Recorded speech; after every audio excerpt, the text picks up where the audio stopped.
Hai, Assalamualaikum. Saya Ahmad Sabi. Saya nak ajak anda semua untuk join sebuah program terbesar iaitu Gempita pada 5 hingga 9 Januari 2022 di platform YouTube Dihatiku. So, Mira tunggu korang di sana, okey? Adakah anda semua peminat Mobile Legend dan e-sport?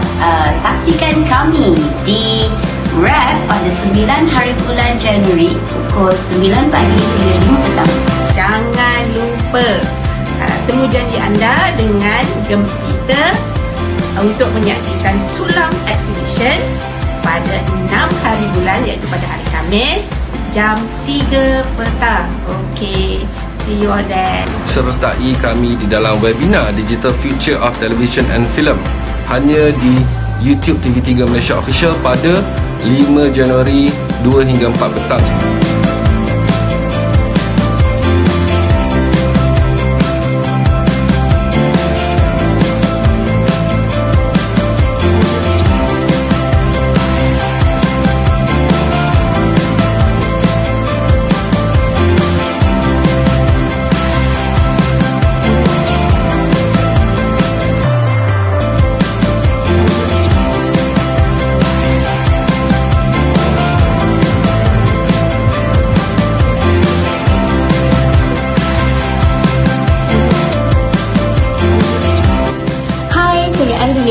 Host anda bagi program The Making of Music Video Melenakan bersama-sama R.E.A.D dan para pelajar kita UiTM pada 6 Januari pada pukul 3 hingga 4 petang secara live hanya di YouTube channel Vita TV.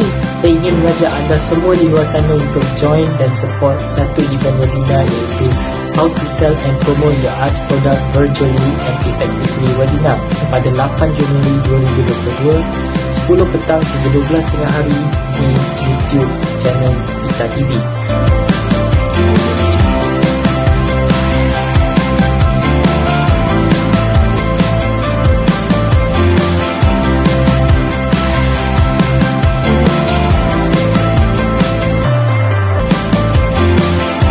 Assalamualaikum dan hai semua. Jangan lupa untuk saksikan program R.E.A.D pada 7 dan 8 Januari 2022 di platform YouTube Vita TV. Semestinya terdapat banyak slot-slot yang menarik di bawah R.E.A.D, antaranya Best Book of 2021, Sembah Novela dan banyak lagi. Saksikan bersama saya sebagai panel jemputan dalam slot Aku R.E.A.D Melaka pada 7 dan 8 Januari. Jumpa anda di sana. Bye. Mira nak bagi tahu you guys tentang satu slot program di bawah Gempita iaitu Revisit Clash of Talent 2. Setkan masa anda pada 6 Januari 2022 pada pukul 4 petang. So, see you guys there.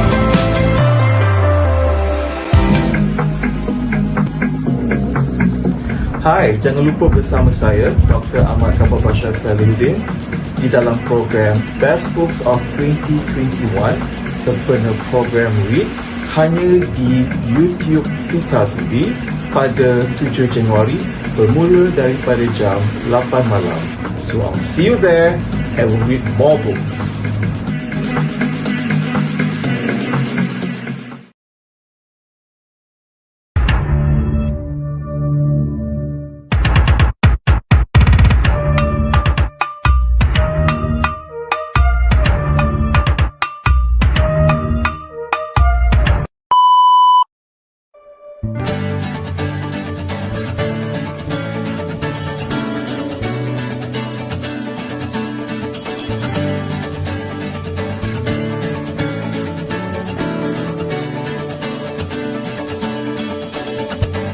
Assalamualaikum dan hai semua. Jangan lupa untuk saksikan program R.E.A.D pada 7 dan 8 Januari 2022 di platform YouTube Vita TV. Semestinya terdapat banyak slot-slot yang menarik di bawah R.E.A.D, antaranya Best Book of 2021, Sembah Novela dan banyak lagi.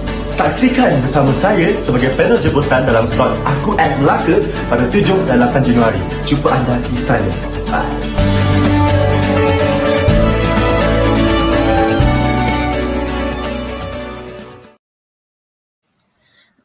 Bismillahirrahmanirrahim. Assalamualaikum dan hai semua.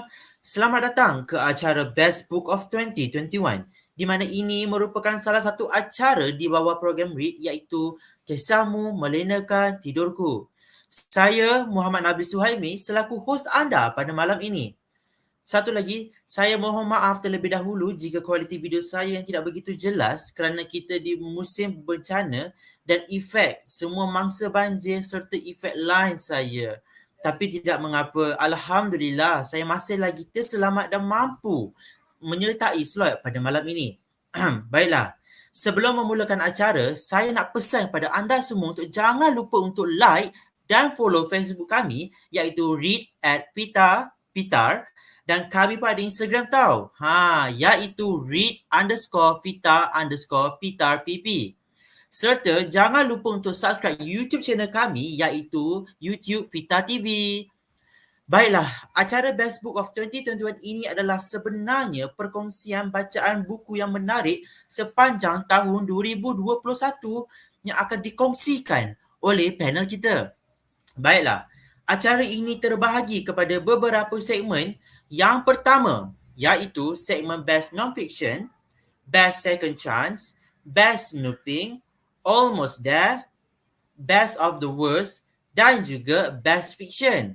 So, baiklah. Sudah tiba masanya untuk saya memperkenalkan panel kita pada malam ini. Dan beliau merupakan Ketua Pengarah Pengajian Pasca Siswaza di Fakulti Filem, Teater dan juga Animasi UiTM Shah Alam, kampus Puncak Perdana. Beliau juga berpengalaman dalam bidang seni hampir 30 tahun tau. Wow, lama tu. Mesti legend ni. Beliau juga pernah melibatkan diri dalam pementasan di luar dan juga di dalam negara, termasuk di Istana Budaya. Dan juga beliau berpeluang bekerjasama dengan beberapa legenda tanah air seperti Sarina Hashim, Francisca Peter dan Arwahyaham Datuk Sharifah Aini. Yang seperti kita tahu, Datuk Sharifah Aini adalah biduanita negara. Wow, hebatnya. Siapa dia ni? Kini beliau sedang aktif dalam membuat kajian tentang biduan negara Puan Sari Saloma. Di samping itu, Dr. Kamal pernah, terbocor pula nama dia. Di samping itu, beliau juga pernah menghasilkan beberapa artikel di dalam penyelidikan dalam dan luar negara. Itu dah hobi pertama beliau adalah membaca dan melawat perpustakaan dan tokoh-tokoh buku ternama bila bercuti ke luar negara.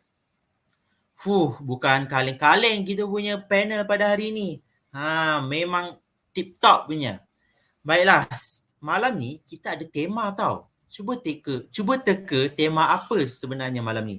Kalau awak semua dapat tengok, Nabil pakai baju Hawaii. So ini adalah tema malam ini bertemakan beachwear. So ini adalah baju, last minute beli pun boleh. Okey, baiklah, saya tak nak buang masa lagi.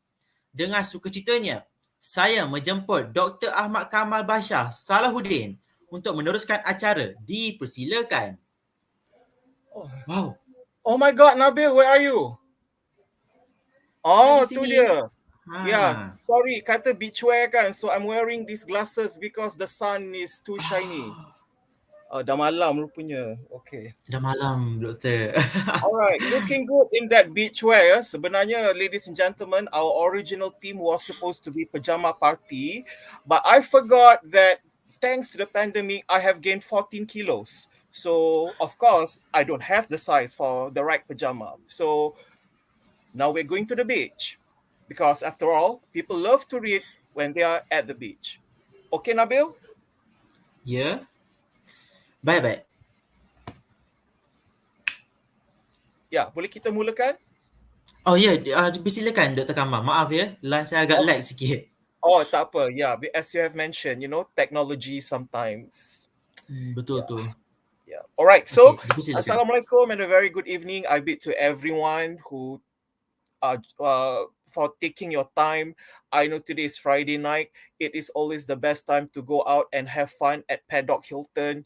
But then again, Paddock Hilton has been closed for so many years. So I don't know what else people do on Friday night. But thank you so much for joining me and my students for the R.E.A.D. Kisahmu, Melenakan, Tidurku. So I have pillows there just in case I get bored with my own presentations. All right, so as Nabil have mentioned earlier, there will be 6 segments where I'm going to actually talk about my experience or what I like about reading last year, 2021. Unfortunately, we were and are still in the age of pandemic. We experienced another lockdown and another lockdown and some other lockdown until we don't know what else to do with our free time. But thank God, because I love reading and I took the opportunity to actually read and buy more books. I read, but I buy more books. But this time, actually, I managed to cover most books. So there are 6 segments. So the first segment for today is best nonfiction. So for nonfiction category, I actually selected only 5 titles. Why? Because I have to admit, living in a pandemic can be so stressful. My life is a non-fiction. Our daily dealings, wearing our mask, washing our hands, waiting for that turn to get that jab. Okay, what was that? Yeah, see, it AstraZeneca jabs and whatnot. So it's kind of so stressful that I do not read a lot of non-fiction. So therefore, I can only actually suggest 5 best non-fiction books for 2021. Coming in at number 5 is the Copenhagen trilogy from Tove Ditlevsen. Okay, she was a Danish author. This is actually a trilogy of 3 books. Okay, childhood, youth, and dependency. So this edition combines all 3 books into one, where we learned about the ups and downs of the life of this great author.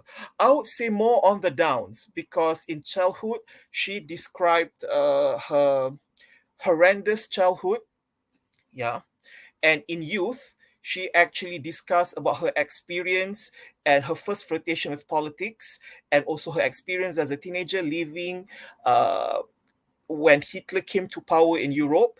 And dependency, the third part of the trilogy, this is actually the darkest period, when she actually shared about her addiction to drugs.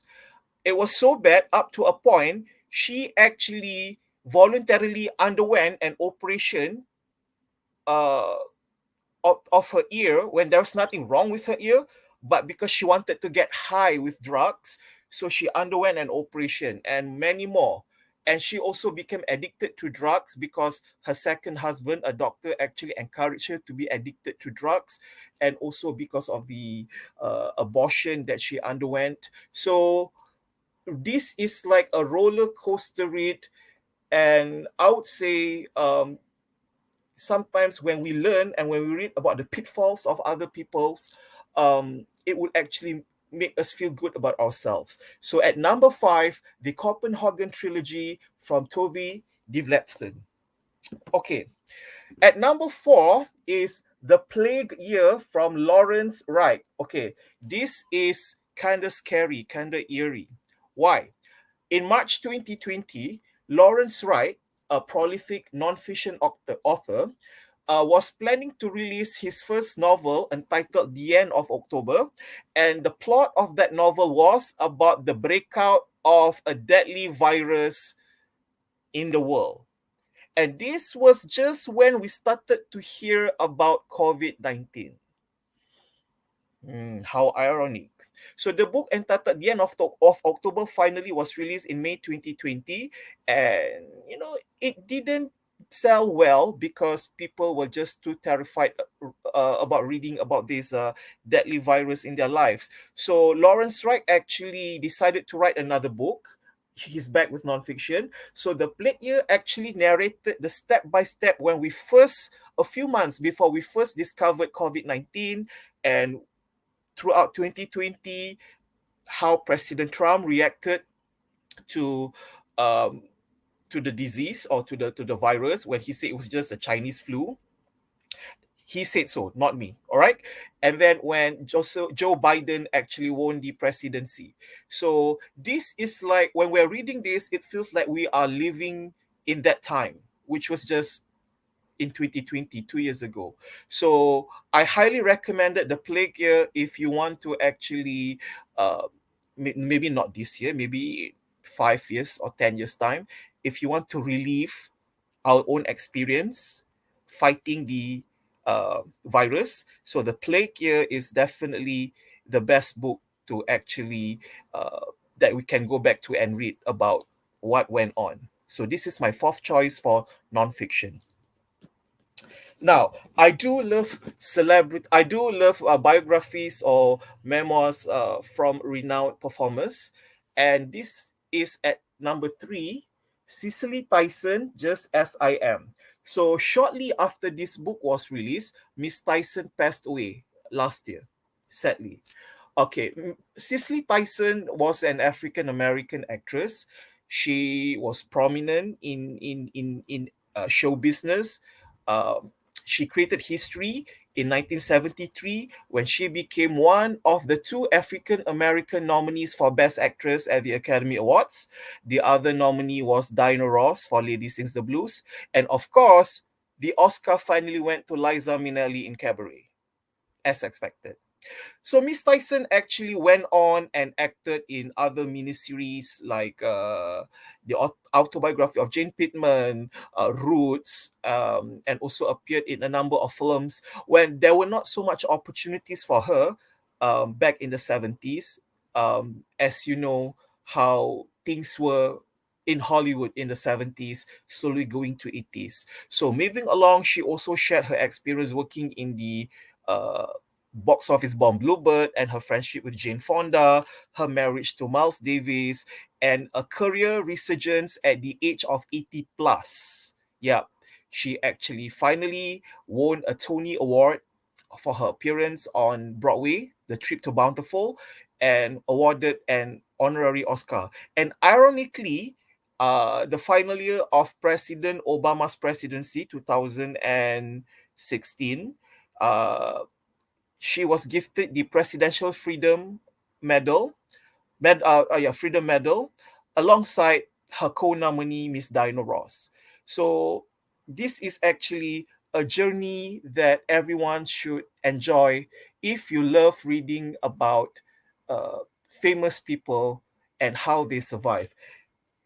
This is actually more on pitfalls. This has its ups and downs. All right. Now, everybody know what painkillers are.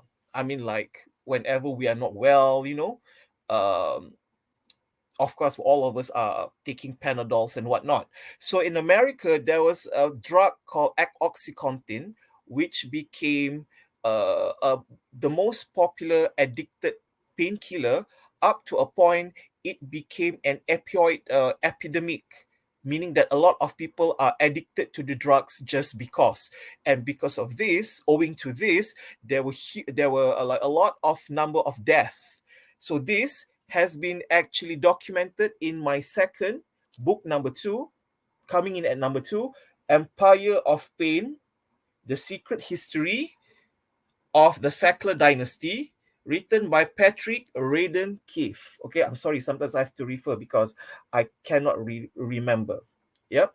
So this is actually, we actually learn about when Oxycontin, Valium, when Valium first entered the market as painkillers, and the dynasty, and also the I would say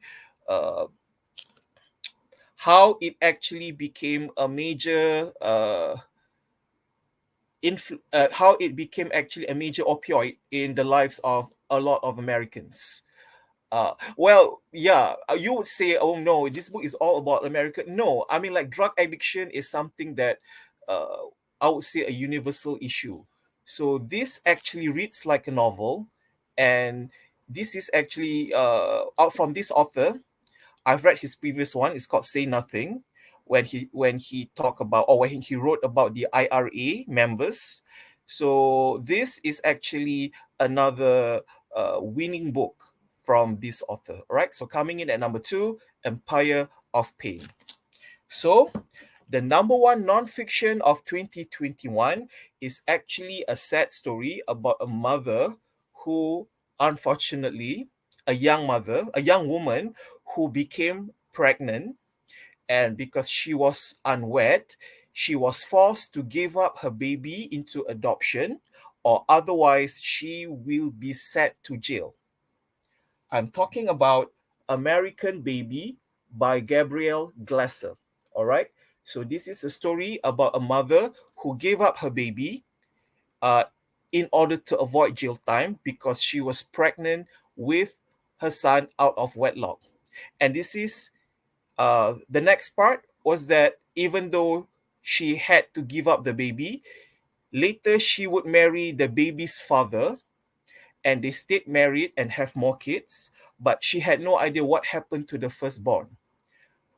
In a twist of event, the boy was adopted by another childless couple, and they actually lived nearby. So this book actually talked about the flaws of adoptions and how adoption agencies sometimes work. But I will not tell you what happened in the end, whether or not they met or whether or not they get reacquainted. I don't want to actually share the spoiler with you. The paperback edition of this book will be out soon. Okay, so ladies and gentlemen, these are my top 5 non-fiction books. Oops. I am so nervous, goodness, because I don't know who's watching. So these are my top 5 books of 2021. So I think I need a break because I think my voice is cracking. I need some water. So I will see you right after this break. Don't go anywhere because we'll have more titles that I would like to share with you. Stay tuned.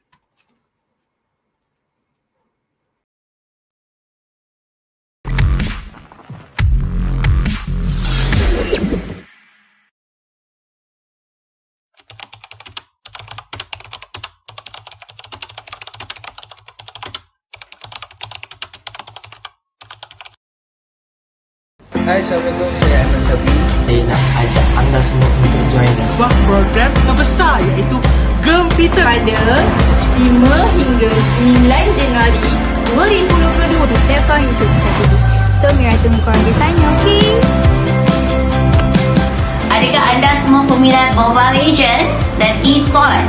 Saksikan kami di R.E.A.D pada 9 hari bulan Januari pukul 9 pagi sehingga 5 petang. Jangan lupa temu janji anda dengan Gempita untuk menyaksikan Sulam Exhibition pada 6 hari bulan iaitu pada hari Khamis jam 3 petang.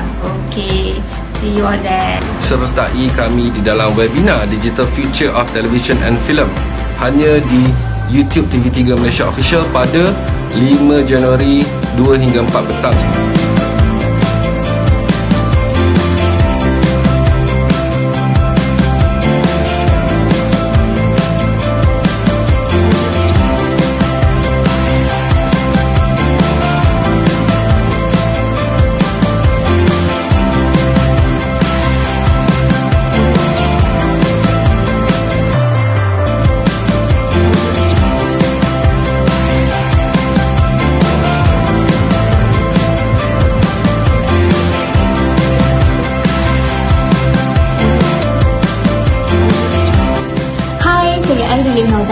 Anda bagi program The Making of Music Video Melenakan bersama-sama R.E.A.D dan para pelajar Fita UiTM pada 6 Januari pada pukul 3 hingga 4 petang secara live hanya di YouTube channel Fita TV.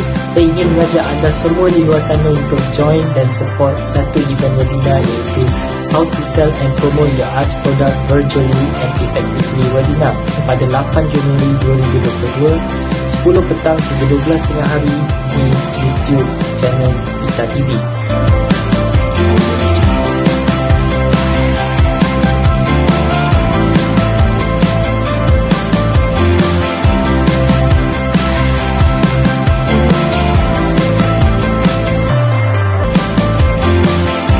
Assalamualaikum Assalamualaikum dan hai semua. Jangan lupa untuk saksikan program R.E.A.D pada 7 dan 8 Januari 2022 di platform YouTube Tita TV. Semestinya terdapat banyak slot-slot yang menarik di bawah R.E.A.D. Antaranya Best Book of 2021, Sembang Novela dan banyak lagi.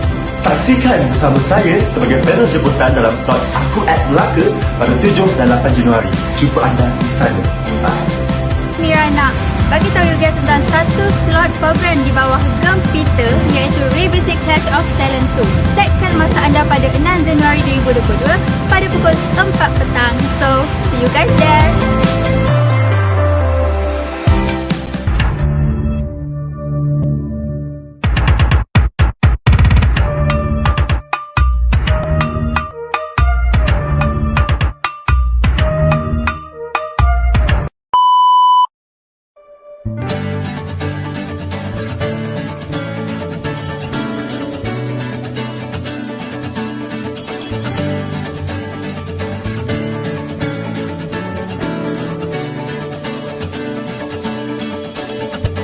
Assalamualaikum dan hai semua. Jangan lupa untuk saksikan program R.E.A.D pada 7 dan 8 Januari 2022 di platform YouTube Tita TV. Semestinya terdapat banyak slot-slot yang menarik di bawah R.E.A.D. Antaranya Best Book of 2021, Sembang Novela dan banyak lagi. Saksikan bersama saya sebagai panel jemputan dalam slot Aku at Melaka pada 7 dan 8 Januari. Jumpa anda di sana. Bye.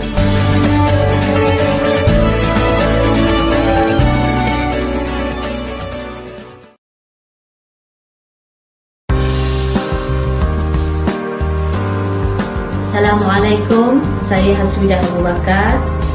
Bersama saya di dalam R.E.A.D dalam sesi program Sembang Novela Demi Rindu Itu 8 Januari 4 hingga 6 petang di YouTube Tita TV. Jangan lupa ya.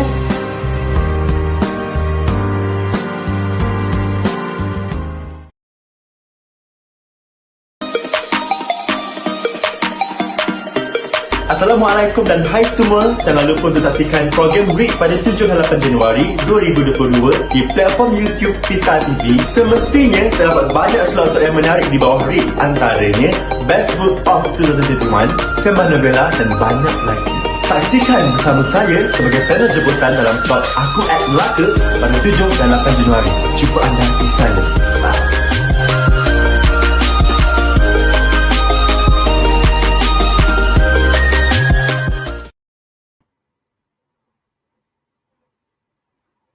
Welcome back, ladies and gentlemen. I'm so glad that you are still with me.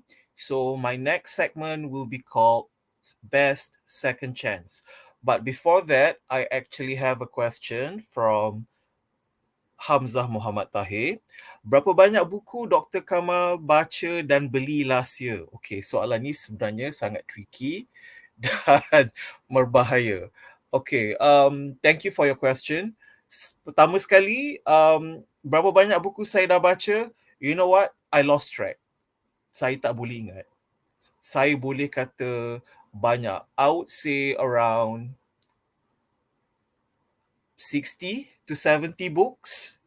Yeah. 60 to 70 books. Kadang-kadang, ya, macam you all kata macam mana ni, takkan sekejap sangat. Yeah, there were some books that I can actually read in one sitting. And sometimes when I'm reading those very thin books, I can actually finish 3 books in a day.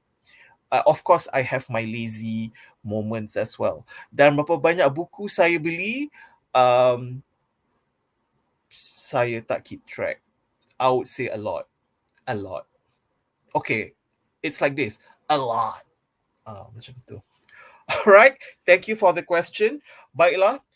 For my next segment is called Best Second Chance. Okay, what is Best Second Chance? So, okay, technically a book is published in a certain year, right? Like all the books that I've mentioned earlier in the best nonfiction, those books were published or were cataloged or categorized in 2021.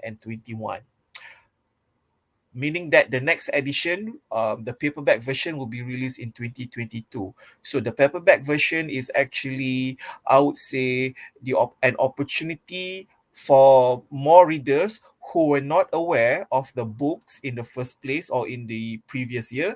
so they may have actually stumbled upon this book the following year, so they can actually get hold of the paperback version. So my concept as for best second sorry, what was that? Second what? Best second chance, okay? All right. For 2021 is actually for books that I did not read when it was first published in hardcovers. Okay, those books, and also books that I have read many years ago, and I would like to reread the book, and I reread some of these books and have found different meanings to those books. I mean, sometimes when you're reading a book when you were younger, it gave you different meanings. Like when you were reading Beloved when I was in when okay, Beloved, yeah. When I read Beloved by Toni Morrison when I was in college, it was totally a different experience than when I reread Beloved many years later as a college instructor. So sometimes it's good to revisit a book, not all. Some books are only for you to read only once, but there were some titles that you can actually reread through the years or throughout your lifetime. Tak ada buku bahasa Malaysia ke? Ada. So for the best second chance, this is not in any order, all right? Not in any order. This is actually at random. I would like to recommend Seorang Tua di Kaki Gunung, all right, from Azizi Haji Abdullah, who is the recipient of the SEA-READ Award 1988. So this book is actually about our protagonist, Tok Ya, who actually refused to leave behind his kaki gunung and his tradition and what he's used to in favor of modernity.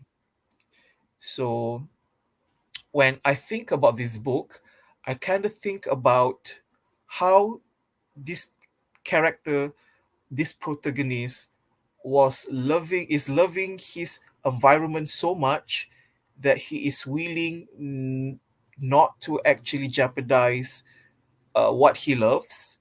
Thus, he decides to actually stay put at the Kaki Gunung and defends his tradition there. Yeah.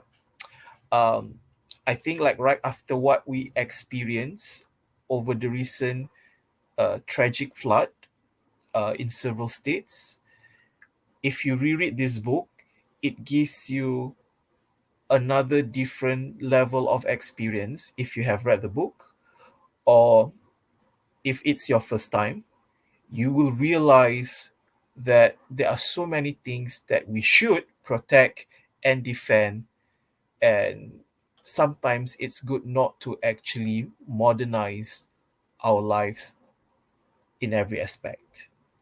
I would say that. Seorang Tua di Kaki Gunung from Azizi Haji Abdullah. Published by Dewan Bahasa dan Pustaka. Ironically, DBP is only 2 minutes away from where I'm staying. All right. Next, another Malaysian author. This is from Dr. Chua Guat Eng, my Facebook friend. Okay, and that's not the reason why I actually recommended this book, but because this is one of the best Malaysian English novel, Echoes of Silence, which was published in 1994. It is about Ailian, okay, a young Chinese woman who left the country after the May 13 racial riot. So she returned to her hometown, Ulu Banir, which is a fictitious town in Perak. And she was already in love with Michael Templeton, okay. And Michael's parents, they are from Britain, but they became Malaysian citizen because they love this country so much. They didn't want to go back to Britain after independence. So what happened was Michael's father was murdered, and there was a investigation going on to discover who was the culprit behind the murder or death. Yeah.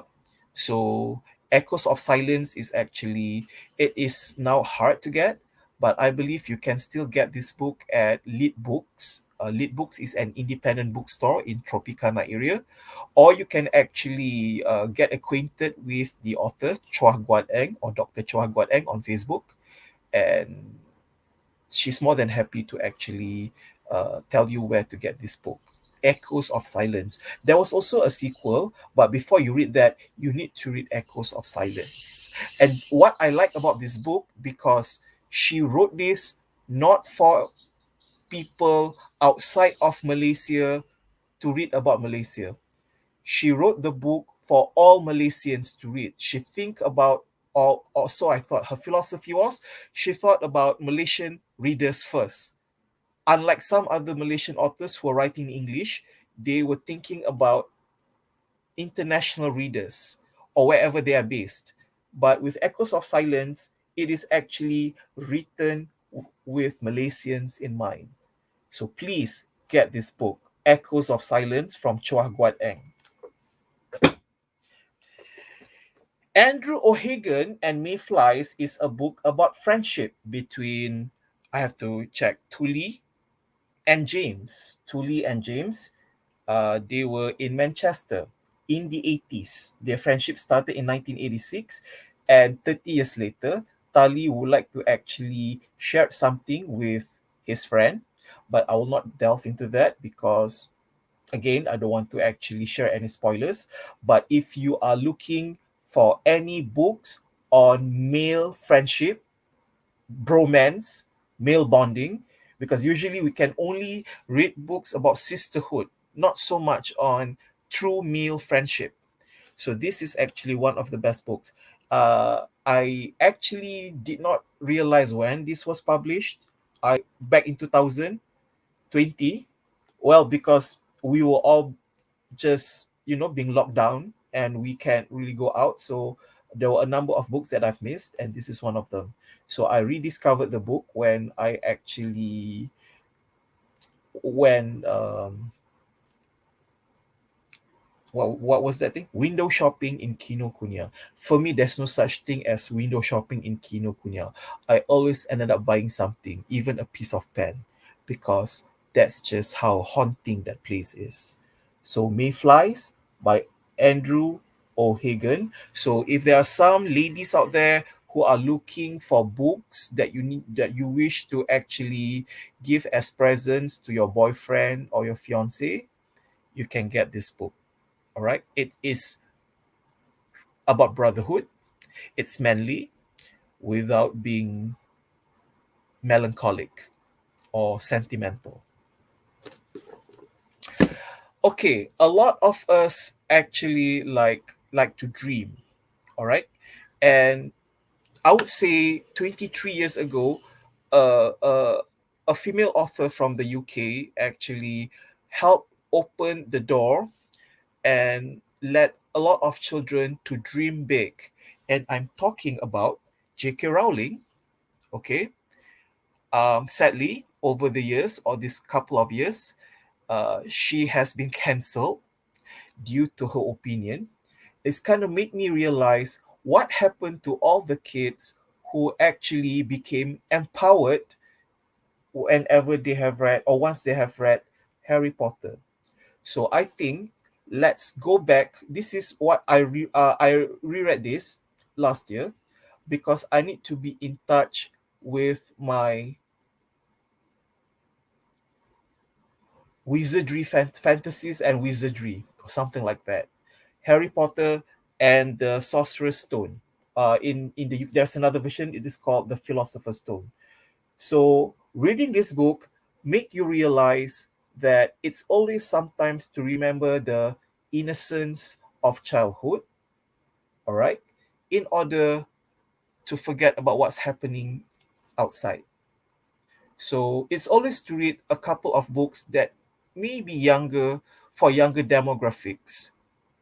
It helps you to think or to believe that the world can be better if you wish to make it better. Harry Potter. Nobel Prize announced that Abdul Razak Gurnah is actually the recipient for the Nobel laureate. Okay. Abdul Razak Gurnah is actually from Zanzibar, and his books actually went unnoticed, especially in America. But now that he actually won the Nobel Prize, I would like to recommend one of his famous books, By the Sea, which I enjoyed last year. Again, uh, allow me to actually read the synopsis for you so that you can have better ideas. Rabun Dekat. On a late November afternoon, Saleh Omar arrives at Gatwick Airport from Zanzibar, a faraway island in the Indian Ocean. With him, he has a small bag in which there lies his most precious possession, a mahogany box containing incense. He used to own a furniture shop, have a house, and be a husband and father, but now he is an asylum seeker from paradise. Silence, his only protection. Meanwhile, Latif Mahmood, someone intimately connected with Saleh's past, lives quietly alone in his London flat. When Saleh and Latif meet in an English seaside town, a story is unraveled. It is a story of love and betrayal, of seduction and of possession, and of a people desperately trying to find stability amidst the maelstrom of their times. Okay, so basically that's what it's all about the experience of two immigrants in the new world. One is actually an asylum seeker, and another is actually uh, an immigrant who was working overseas. All right. So By the Sea from Abdul Razak Gurnah. Another selection, Nordin Hassan and Anak Tanjung. This is the edisi Malaysia Membaca for Sastrawan Negara. What I like about this edition is it's bilingual. So if you can actually really enjoy it in Bahasa Malaysia, you can actually read the translation. So this play is actually about a play within a play. It's a play about a play within a play. All right. Basically, it's about the staging of a play about lives of people in Malaya prior to independence and during the Japanese occupation. That was what the play within a play is all about. And it's also actually tells you about what goes on behind the scene. So this is Anak Tanjung from Nordin Hassan. Yeah, it's actually script. You can act it out by yourself, or you can get a few friends to get together and read. And this edisi Malaysia Membaca is only 10 ringgit, guys. So don't forget Nordin Hassan's Anak Tanjung. Or yeah, Anak Tanjung. All right. Marilyn Robinson is actually one of the best writers in the 20th century, and this is her debut novel called Housekeeping. It's about two sisters, Ruth and Lucille, who, like, right after the death of their mother, they went on to live with their eccentric aunt Sylvie. Now, I just would like to tell you, this book is actually related to one of my top 10 fiction books. Yeah, so I'm just going to tell you now. Because of that book, I actually went back and reread this book, and I can't help but to smile to see how genius the other book was. You will know which book later. All right. So this is actually very thin. You can feel that the narrator about the experience on living with an eccentric person in icy cold winter was beautifully written by Marilyn Robinson. By the way, her Gilead quartet, there were 4 series in the Gilead series, was selected by by Oprah Winfrey as Oprah Book Club selections last year. But that is actually the books that came out after Housekeeping. So if you have heard Marilyn Robinson's name for the first time, may I recommend you Housekeeping. You can get this copy here at Lit Books. I got my copy there. Finally, last year we actually, for those who are in performing arts, we lost Stephen Sondheim, a prolific lyricist and composer. So what I got here is actually Sondheim is actually a collection of his lyrics, selected lyrics. This was the Stephen Sondheim lyrics published by Everyman Classics. There was another songwriter actually released his lyrics too. Paul McCartney, that book, almost 400 ringgit, big gigantic book, and it was sold out at Kinokuniya. My God, people have lots of money still. But with Sondheim, you can actually read his lyrics as poetry, and it is so poignant. You can find some of his best-known lyrics from West Side Story, from Into the Woods, and also from what are his other musicals. All of a sudden, whenever I have to go live, I go blank. Please forgive me. I'm just nervous. West Side Story, Gypsy, A Little Night Music, Sweeney Todd, Sunday in the Park with George, Into the Woods, and many more. So you can actually read this as poetry, or you can sing to it if you know the melody, like if you wish to sing, forget about it, Kamal, nobody wants to hear you sing. Okay, Sondheim, the lyrics. So ladies and gentlemen, these books deserves second attempt at stardom because they are so good that they shouldn't be forgotten. Sondheim, Housekeeping, Anak Tanjung, By the Sea, Harry Potter and the Sorcerer's Stone, Mayflies, Echoes of Silence, and Seorang Tua di Kaki Gunung. And just now, I actually saw a question, what kind of books do I read, the genre, from Sharifah.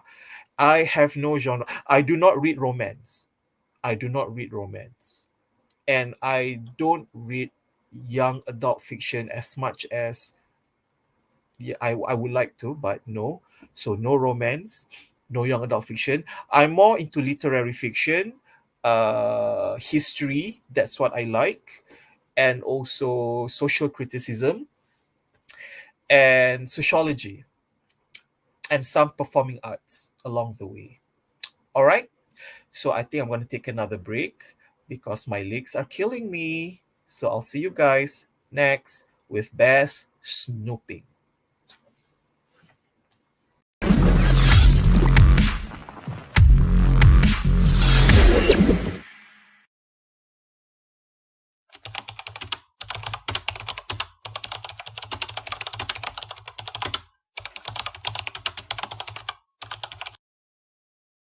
Hai, Assalamualaikum, saya Effa Syahrena. Saya nak ajak anda semua untuk join us. Sebuah program terbesar iaitu Gempita Pada 5 hingga 9 Januari 2022 di platform YouTube Dihatiku.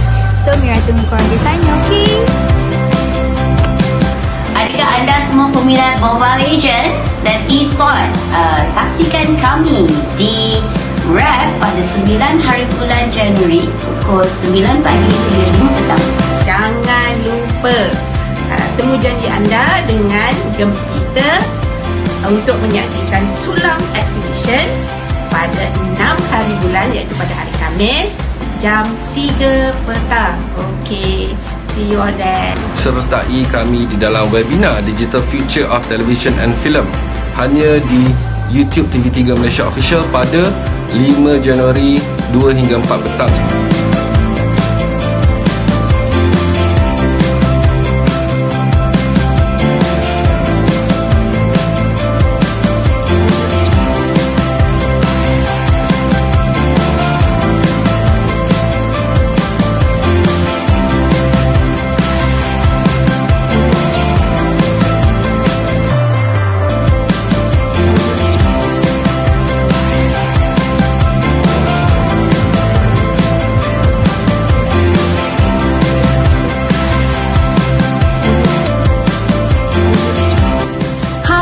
saya Lenakan, host anda bagi program The Making of Music Video Menurut Hati bersama-sama R.E.A.D dan para pelajar kita UiTM pada 6 Januari pada pukul 3 hingga 4 petang secara live hanya di YouTube channel Vita TV.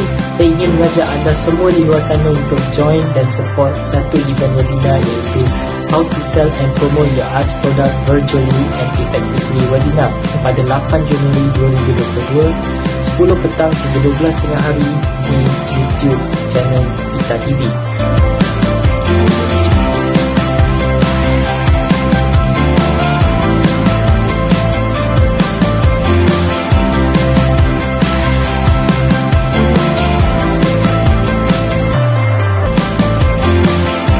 Assalamualaikum dan hai semua. Jangan lupa untuk saksikan program R.E.A.D pada 7 dan 8 Januari 2022 di platform YouTube Vita TV. Semestinya terdapat banyak slot-slot yang menarik di bawah R.E.A.D, antaranya Best Book of 2021, Sembang Novela dan banyak lagi.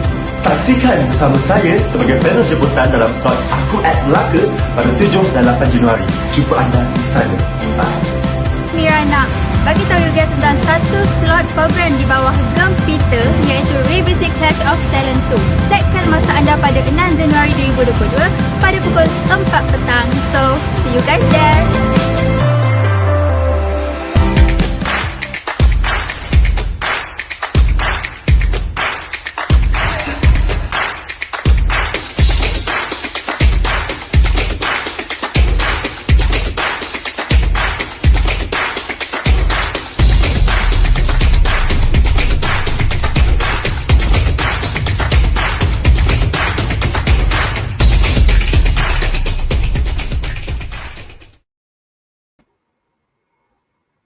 Hi everyone, welcome back. How many of you out there? I can't really see. So thank you for still taking your time to be with me.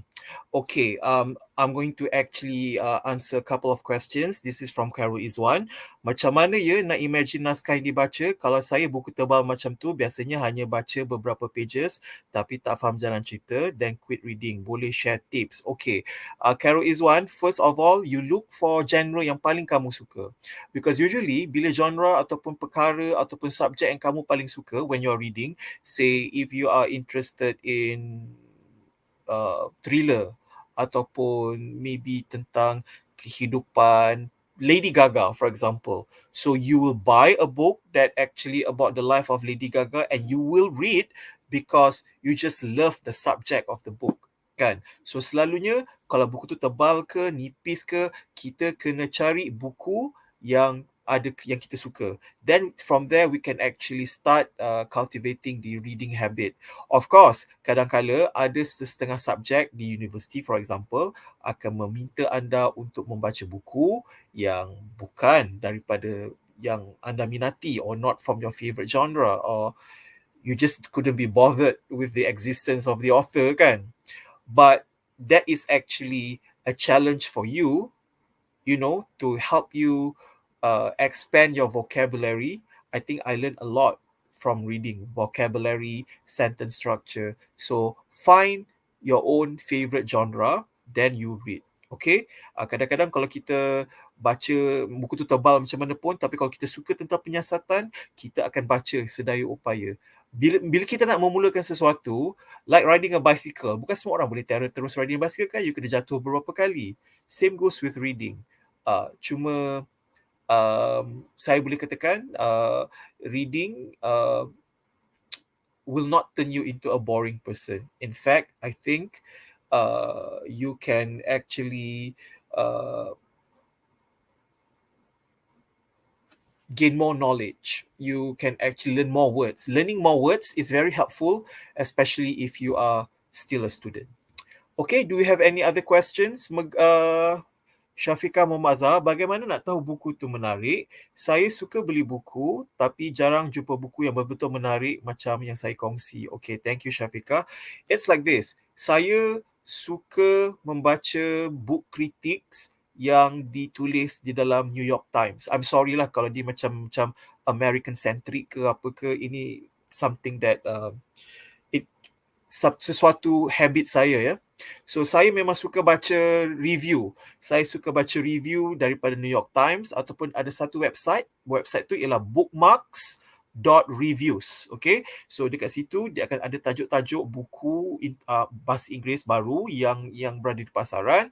So dia akan bagi rating. So kadang-kadang from rating tu kita tengok berapa banyak dapat. Adakah mereka mendapat rave ke, positif ke. That is one thing. Another thing is, saya banyak kawan-kawan alam maya Facebook. Saya pernah menyertai satu kumpulan, the KLBAC. But due to unforeseen circumstances, I have to leave the group. But I still keep in touch with a number of members from that club who are dear to me. So sometimes saya tengok apa yang mereka kongsi, senyap-senyap, tengok apa yang mereka share.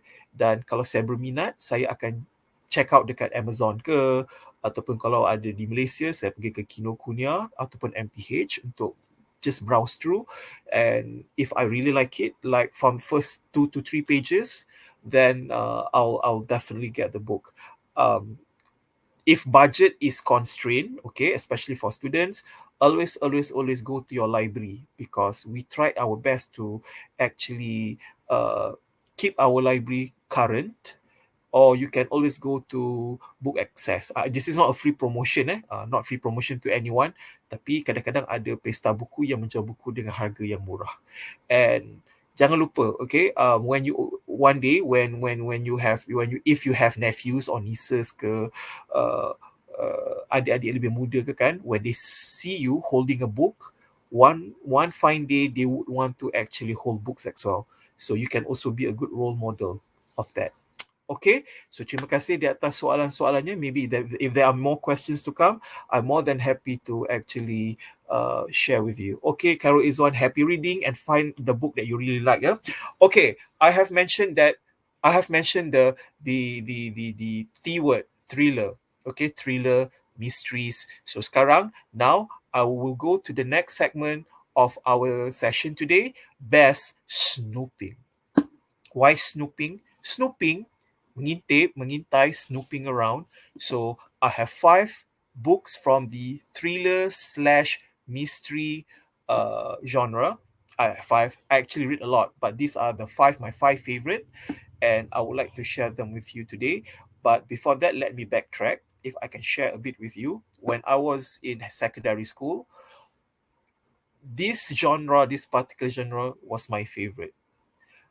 And then I grew up. I went to college, and I was exposed to literary fiction and other non-fiction titles.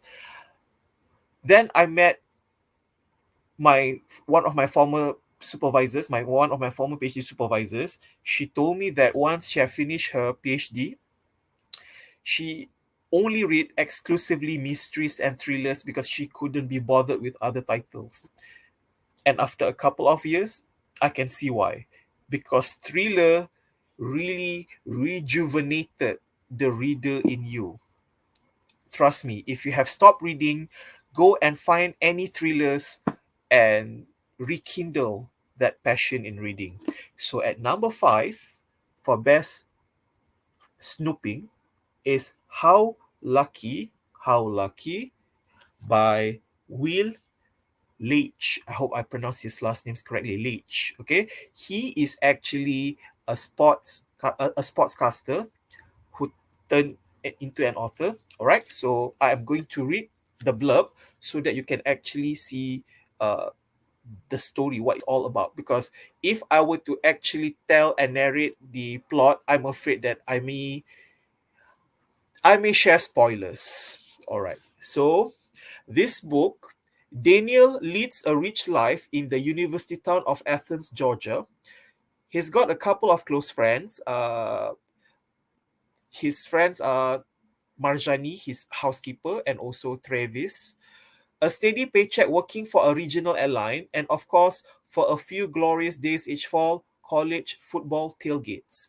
He considers himself to be mostly a lucky guy, despite the fact that he suffered from a debilitating disease since he was a small child, one that has left him unable to speak or to move without a wheelchair. So he cannot speak and he cannot move without a wheelchair. In other words, I would say he's crippled. Yeah, but he is working from home.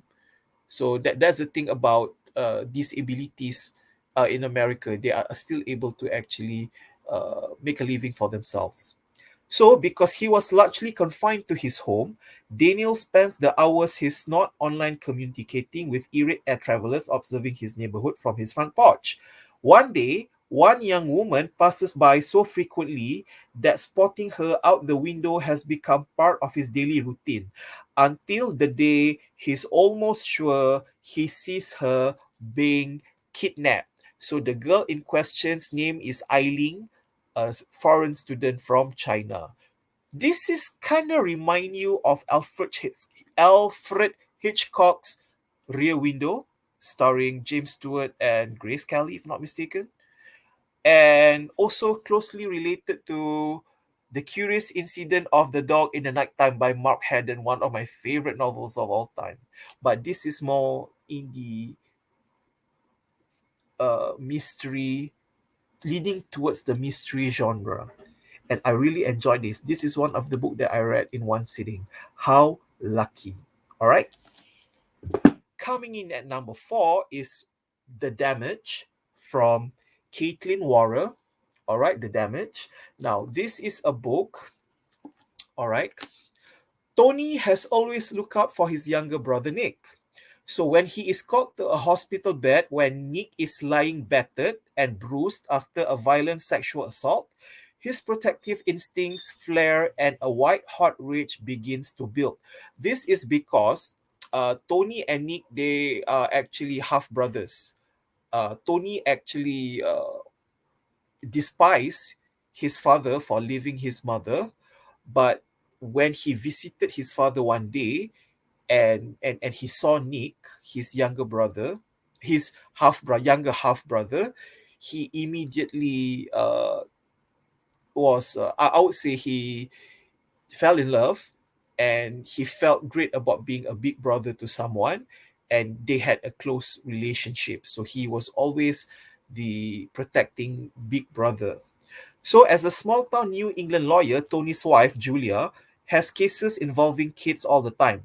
When Detective Rice gets assigned to this one, Julia feels Nick is in good hands, especially because she senses that Rice, too, understands how things can get quickly complicated. Very complicated. So they try to solve who really assaulted Nick and why. And I love how at one point the author was trying to actually convince me that after all, it could be Tony's doing. That's the best part about mystery, the plot twist. So The Damage is actually has one of the best plot twists last year. So this one is at number 4 for my best snooping. Coming in at number 3, A Slow Fire Burning from Paula Hawkins. Okay, Paula Hawkins was more popular for her debut, The Girl on the Train, which was adapted into a lousy movie. And because of that, her reputation was kind of, I would say, jeopardized. So she released a second album that went nowhere. So this is her third album, and it was a great comeback. It's about 3 women and their relations to a dead body. Okay, we have Laura, who has spent most of her life being judged. She is seen as hot-tempered, troubled, and a loner, and someone even call her dangerous. The second woman, Miriam, knows that just because Laura is witness leaving the scene of a horrific murder with blood on her clothes, that doesn't mean she's a killer. Bitter experience has taught her how easy it is to get caught in the wrong place at the wrong time. Carla, the third woman, is reeling from the brutal murder of her nephew, the dead body that was found by the river. She trusts no one. Good people are capable of terrible deeds, but how far will she go to find peace? Innocent or guilty, everyone is damaged. Some are damaged enough to kill. So basically, all 3 women became suspects. But who is the real killer? A Slow Fire Burning from Paula Hawkins. This is another book that I read in one sitting, and I'm sure that it will be turned into a movie one day. And one of the characters, I think, is I can already envision Nicole Kidman. But that's it. I'll save that for another session. So this is at number 3. At number 2 is from Richard Osman. Osman. Okay, Richard Osman. Okay, The Man Who Died Twice. Okay, what I like about this book is that the elite members, the investigators, are actually 4 retirees in their late 70s. Elizabeth, Joyce, Ron, and Ibrahim. Multiracial. They called themselves the Thursday Murder Club. This is actually the second book from Richard Osman. His first book is entitled The Thursday Murder Club. But if you did not read the first book, you can still read the second book because it's not a sequel. It's actually its own standing. All right. So what I like about this book is actually about the appearance of Elizabeth's first husband, who was also a spy and a con man. And one day he was found dead. Or was he? I will not actually spoil it for you. So if you see this book somewhere, go and grab it. I am very certain you're going to enjoy it. Okay, seeing like 4 people who are pushing 80s, investigating and solving a murder mystery. The Man Who Died Twice from Richard Osman. So when it comes to mystery and thriller, as I've mentioned, plot twist is everything. And that's why Survive the Night from Riley Sager is my number 1 book for best snooping. All right. It's about a young college girl named Charlie. Charlie's roommate was murdered. As she got so brokenhearted, she decided to actually quit college. And she was looking to actually share a car ride with a stranger named Josh Baxter, who told her that he was on his way back to the same state because he was looking after for his terminally ill father. Or was he? I really like to do that whenever that I'm trying to actually get you to be curious with these books. Yeah. Survive the Night is actually the best thriller mystery for 2020. You will be amazed by the triple plot twist in the book. Triple plot twist. It's like getting triple cheeseburger, only you do not have any blocked arteries after that. This is actually healthier. And I am very, very pleased that Riley Sager will release another new book this year. Okay, so there you go. Best snooping. All right. And none of the victims are any doctors with rambut sikat tepi. All right, so don't forget, for best mysteries or best snooping, How Lucky, The Damage, A Slow Fire Burning, The Man Who Died Twice, and Survive the Night. All right? After this, I will be back with Almost There, 5 books that almost made it to my top 10, but they didn't meet it. So I'll see you guys later. And if you have any questions, just type them away, and I'm more than happy to answer.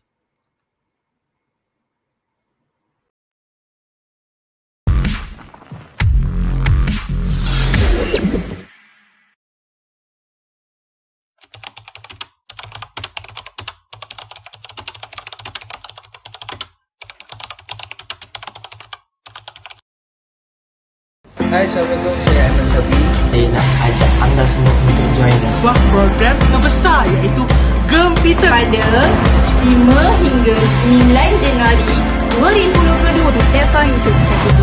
So, mari tunggu korang di sana, okey? Adakah anda semua peminat Mobile Legend dan E-sport? Saksikan kami di R.E.A.D pada 9 hari bulan Januari pukul 9 pagi hingga 5 petang. Jangan lupa temu janji anda dengan Gempita untuk menyaksikan Sulam Exhibition pada 6 hari bulan iaitu pada hari Khamis. Khamis jam 3 petang. Okay, see you all there. Sertai kami di dalam webinar Digital Future of Television and Film hanya di YouTube TV3 Malaysia Official pada 5 Januari 2 hingga 4 petang.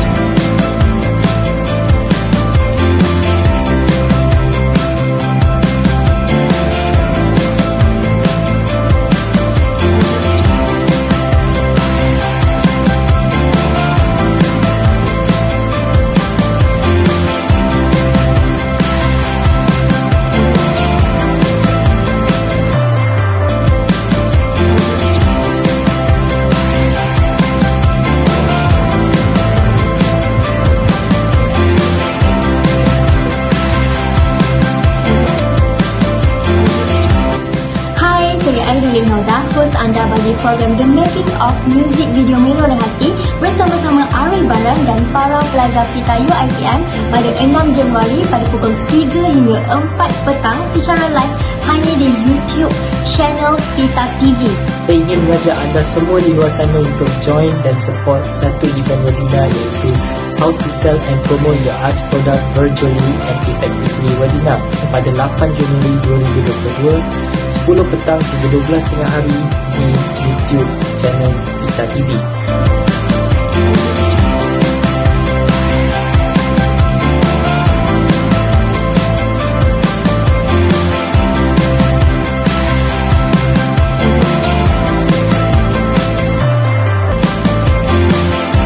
Assalamualaikum dan hai semua. Jangan lupa untuk saksikan program R.E.A.D pada 7 dan 8 Januari 2022 di platform YouTube Vita TV. Semestinya terdapat banyak slot yang menarik di bawah R.E.A.D, antaranya Best Book of 2021, Sembang Novela dan banyak lagi.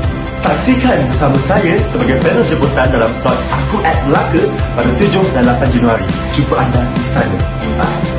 Mira nak bagi tahu guys tentang satu slot program di bawah Gempita iaitu Revisi Clash of Talent 2. Setkan masa anda pada 6 Januari 2022 di pukul 4 petang. So, see you guys there. Hai, jangan lupa bersama saya Dr Ahmad Kamal di dalam program Best Books of 2021 sempena program R.E.A.D hanya di YouTube Vita TV pada 7 Januari bermula daripada jam 8 malam. So I'll see you there and we'll read more books.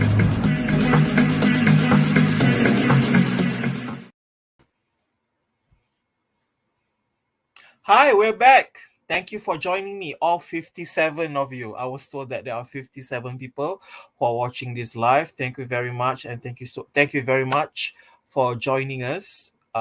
We are still with R.E.A.D, Kisahmu, Melenakan, Tidurku, Best Books of 2021. Okay, as I've mentioned before we went on break, the next segment is called Almost There. Sikit lagi nak sampai. Alright, so there are 7 books that I considered as notable and worth reading. Actually, a lot more, but I cannot share everything because after all, we only have 2 hours, and because we're going live, and my tongue may get twist. I'll get tongue-tied very easily, like what happened. All right, going live is never easy, especially when you want to convince people to read books. Okay. So my next segment is almost there. Yeah, I already mentioned that. See, this is why I hate live show. Almost There. All right. The first book from Almost There is actually from Malaysian author who is currently based in New York. YZ Chin. Okay, YZ Chin. Di mana kau YZ Chin? Okay. Oh, I think because the color blends with the background. Yeah, all right. The title of the book is Edge Case. Okay, this is a story about Edwina, a Malaysian living in New York. This is actually another story about immigrant, but this is a legal immigrant. Okay, so she's working in New York, and one day, her husband suddenly disappears. Her husband's name is Marlene. So what happened was, prior to his missing, they actually go back to Malaysia together to attend Marlene's father's funeral. So right after that, when they actually re-enter America to return to their work, it was no longer the same America that they left, because at that time the president was the previous president. So therefore the immigration system is actually tighter and more ridiculous, trust me. And after that experience, Marlene decided to just go disappear. So this story actually narrates, and it goes back and forth about how Edwina is coping up with Marlene's sudden change in personality. And she searches the city for the traces of her husband, and goes through the memories of the relationship. Okay. At the same time, a coworker is making uncomfortable advances, and so on and so forth. So it is, in a work of a critic, very poignant and darkly funny. Edge Case by YZ Chin. All right. I believe this book is at the moment sold exclusively at Kinokuniya. All right. Next book, The Fortune Man by Nadifa Muhammad. This book was shortlisted for the the 2021 Booker Prize. Nadifa Muhammad is actually a Somali writer currently based in Britain. So this book, or this novel, is actually based on a true story. Let me read the blurb for you, okay? Mahmud Matan is a fixture in Cardiff's Tiger Bay 1952, which bustles with Somali and West Indian sailors, Maltese businessmen, and Jewish families. He is a father, chancer, sometimes petty thief. He is a smooth talker with an eye for a good game. He is many things, in fact, but he is not a murderer. He actually has a Welsh wife, Laura, and they live nearby, and they separated. So one day, when one of the Jewish shopkeeper was found murdered, he was accused of the murder, even though he wasn't the perpetrator. And the trial actually went on for quite some time. And in the process, this novel actually shared with you about injustice and how things can turn out if you are an unwanted person, a persona non grata in a country back many years ago. So The Fortune Man by Nadifa Muhammad is actually, if you like to read something which is almost like a true story but not really a true story, I would say it's like reading high court drama books by John Grisham, except that this has more wordplays. Yeah. All right. Next is the debut book from Monica West, Revival Season. Okay, Revival Season. This book reminds me of The Poisonwood Bible by Barbara Kingsolver, which was released in 1998. Okay, I have a very funny story about that. Many years ago, when I came back for summer break while I was a student in the US, so I brought back Poisonwood Bible as one of the novels. I was reading it, and a family member came and alerted my mother that I was reading a Bible. Yeah, it's funny to me because it was actually a novel, Poisonwood Bible by Barbara Kingsolver, not a Bible. Anyway, so this book reminds me of Poisonwood Bible. So basically, this story is actually about a young girl, a teenage girl named Miriam Horton. So Miriam's father is actually a preacher and also a healer. Okay, Reverend Horton is a preacher and a healer. But one day, Miriam accidentally, she saw that her father was assaulting one of his disciples, or one of his one of the local churchgoers, and that incident actually disintegrated the family. A revival season. This is actually, if you wish to read Poisonwood Bible but you need something lighter, this is actually the book for you. All right, if you like family crisis, so on and so forth. Okay, Damon Galgut, after being nominated 3 times or being shortlisted 3 times for the Booker Prize Award, he finally won with The Promise. This is actually, Damon Galgut is actually a South African author. Okay, so this book is actually about the Swart family. Mrs. Swart passed away, but she promised the house to she promised the house. She said that after her death, the house where she used to live must be given or must be handed to her colored, her African, her black South African maid. So that was the promise. She promised to give the house to her. So this whole book is actually about keeping the promise, whether or not a maid deserves a house from her white employer. Yeah. So it goes back and forth, stories about racial injustice. And I can see why it won the it's not no longer Man Booker Prize, why it won Booker Prize Award. It is not thick actually, because the handwritings are actually quite huge. Yeah. And I enjoyed this book, but it was a bit slow, so that's why it missed the top 10. But it's not a bad book. In fact, if you would like to read, if you would like to check out South African authors, I recommend The Promise from Damon Galgut. All right. Okay. How many have I? 1, 2, 3, 4.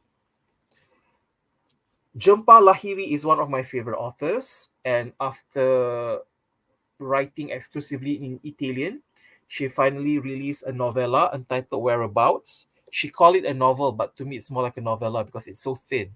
So Jhumpa Lahiri's book, okay, this is actually the life of a woman, all right? She actually questioned her place in the world. So we actually followed her wherever she goes in that city, and that's it. So I would say it is still a great read, but why it missed my top 10, it's because it was not as rich as The Lowland or any of her stories in The Interpreter of Melodies, but it is still a good book. The Whereabouts from Jhumpa Lahiri. I love this next book because of the title alone, and I'm not going to actually explain it further. You can actually look it up. Everyone Knows Your Mother is a Witch from Rivka Galchen. And that's all I'm going to say about this book.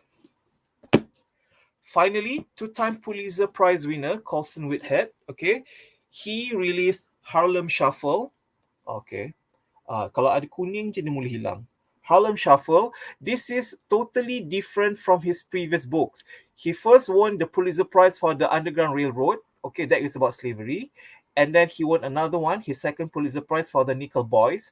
That is actually about rehabilitation school for young African American men. So this one is actually somewhere borderlining mysteries and the lives in Harlem. All right.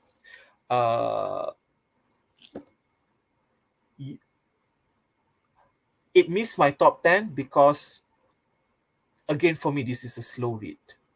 Yeah. Okay. So that's my almost there. We're going to take another break. And I really hate to say this. The next segment was supposed to be called Best of the Worst. But I think I'm going to retune it. I'm just going to say books that I don't quite like. All right. So I'll see you guys after this break.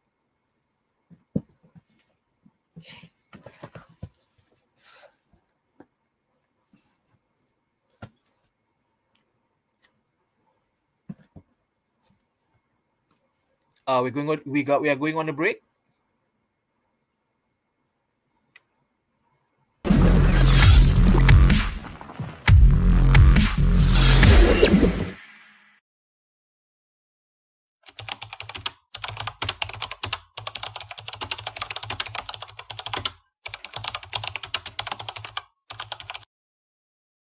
Hai, Assalamualaikum. Saya Effa Syahrena. Saya nak ajak anda semua untuk join dan Sebuah program terbesar iaitu Gempita Pada 5 hingga 9 Januari 2022 di platform YouTube Dihatiku. So, Mira tunggu korang di sana, okey? Adakah anda semua peminat Mobile Legend dan E-sport? Saksikan kami di R.E.A.D pada 9 hari bulan Januari pukul 9 pagi sehingga 5 petang. Jangan lupa temu janji anda dengan Gempita untuk menyaksikan Sulam Exhibition pada 6 hari bulan iaitu pada hari Khamis jam 3 petang. Okey, see you all there. Sertai kami di dalam webinar Digital Future of Television and Film hanya di YouTube TV3 Malaysia Official pada 5 Januari 2 hingga 4 petang.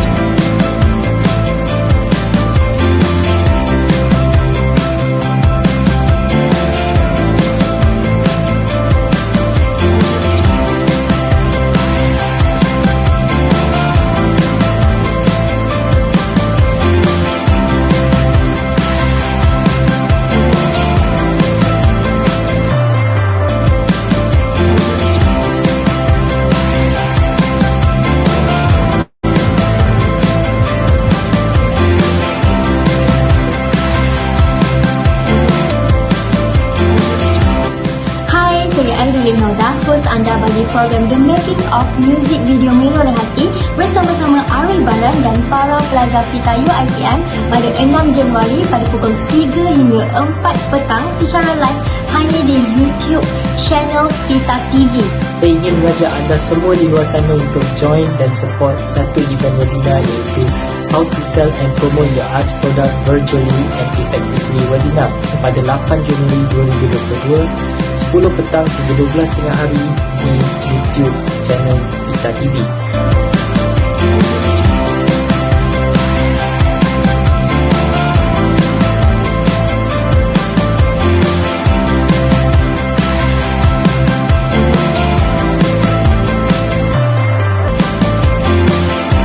Assalamualaikum dan hai semua. Jangan lupa untuk saksikan program R.E.A.D pada 7 dan 8 Januari 2022 di platform YouTube Kita TV. Semestinya terdapat banyak slot-slot yang menarik di bawah R.E.A.D, antaranya Best Book of 2021, Sembang Novela dan banyak lagi.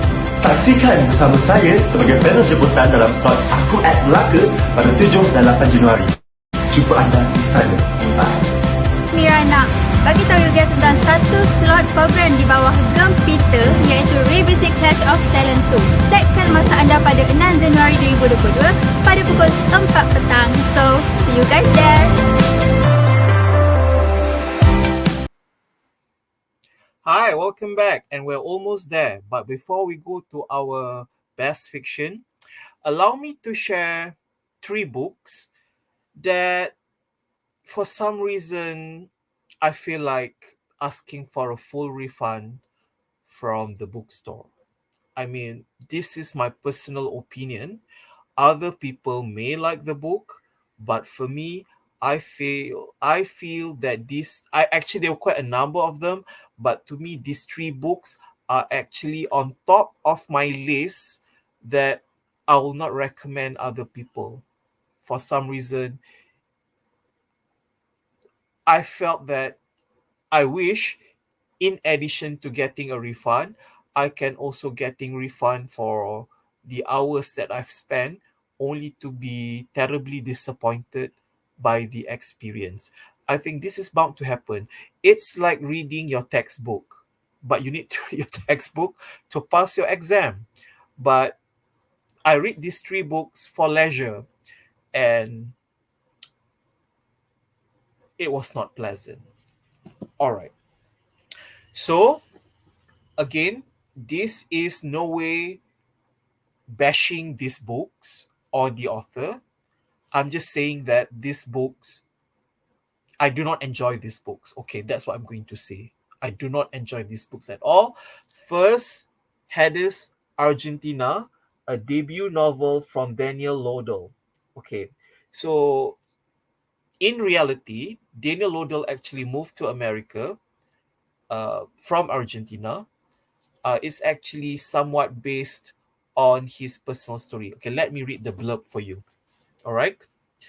In 1976, Thomas Aurelia is a medical student in Buenos Aires, where he has moved in hopes of reuniting with Isabel, a childhood crush.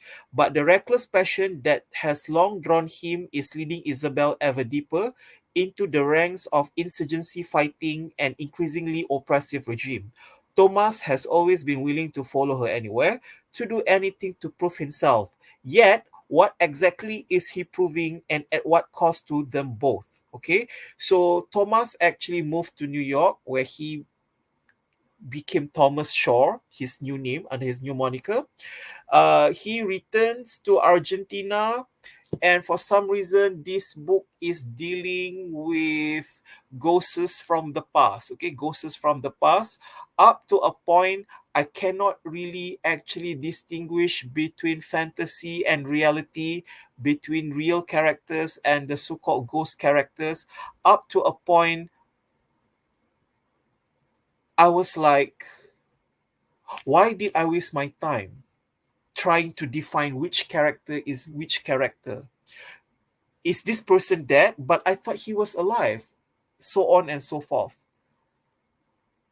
Yes, this was actually based on the author. The author is actually from Argentina, and he moved to New York because of the political unrest in the mid-70s in Argentina. And his sister is also actually went missing during the political uprising.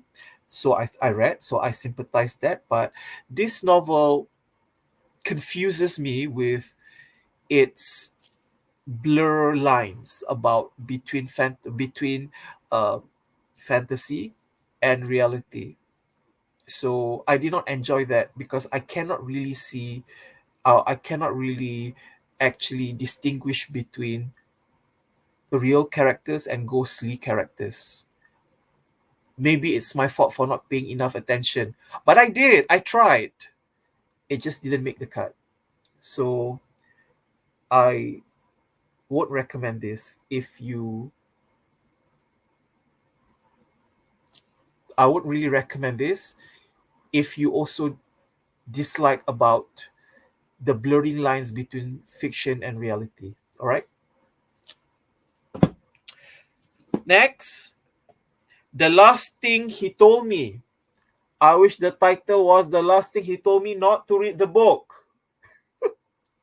All right. The Last Thing He Told Me is actually a story about a rich couple. Okay, suddenly one day the husband decided to disappear and left his wife with his daughter from a previous marriage. And the stepdaughter and the wife did not get along. So they actually had to get along in order to track for this man.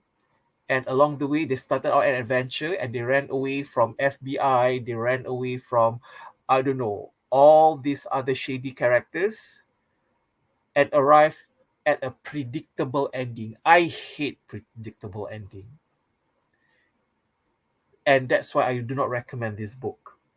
Not because it was recommended by Reese Witherspoon. It has nothing to do with that. I actually bought the book full price and I read it. For some reason, the ending was predictable. And as I've mentioned, I'm someone who actually enjoyed plot twists. You can't find...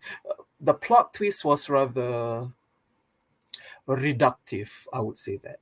So I do not recommend this book. At least I did not enjoy this. So it's up to you. If you like something with a predictable ending, go ahead. Finally, at number one, if you were my Facebook friends, I'm sure that you have heard I was ranting and rambling about how I dislike this book. This book was actually the Good Morning America book club pick, and it was highly recommended by a lot of renowned authors. Walter Mosley, Atika Locke, Phoebe Robinson, Elizabeth Thomas. The Washington Post said something nice about the book. Emily St. John Mandel. Yet I cannot really enjoy Zakia Dalila Harris's The Other Black Girl. Okay, so here's the story. A publishing company only has one black girl working. So suddenly one day, they hired another black girl. And the first black girl thought that she can befriend the other black girl. Unfortunately, strange things happen. And I tried to follow, again, the blurring lines between fiction and reality. And finally, I was livid when I reached the ending. I didn't understand what the ending was all about. Yeah, it was a waste of time for me. Some people may enjoy it, because let's face it, the gist of the story about racism and racial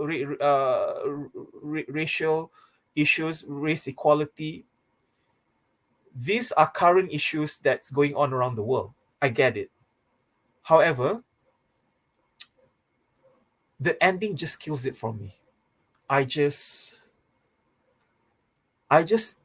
hope that somebody actually stopped me from buying this book. But I was mesmerized by all the...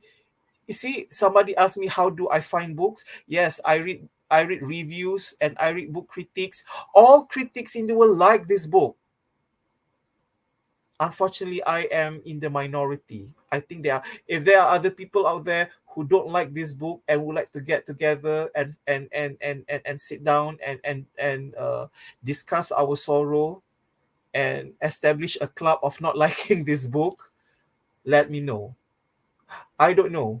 It's the ending that really I was trying to enjoy this much, but it's the ending that really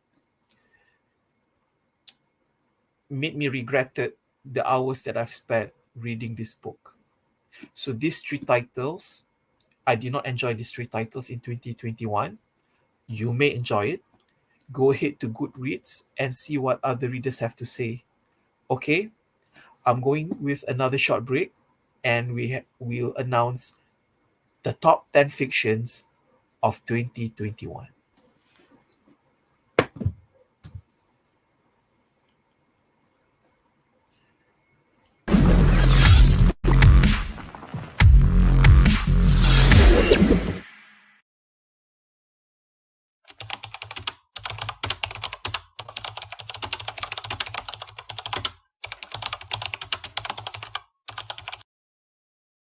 Hai, Assalamualaikum, saya Effa Syahrena. Saya nak ajak anda semua untuk join Sebuah program yang besar iaitu Gempita Pada 5 hingga 9 Januari 2022 di platform YouTube Dihatiku.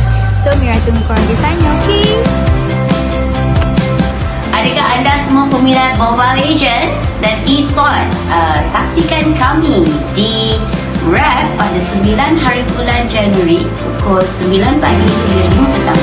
Jangan lupa temu janji anda dengan Gempita untuk menyaksikan Sulam Exhibition pada 6 hari bulan, iaitu pada hari Khamis jam 3 petang. Okay, see you all there. Sertai kami di dalam webinar Digital Future of Television and Film hanya di YouTube TV3 Malaysia Official pada 5 Januari 2 hingga 4 petang.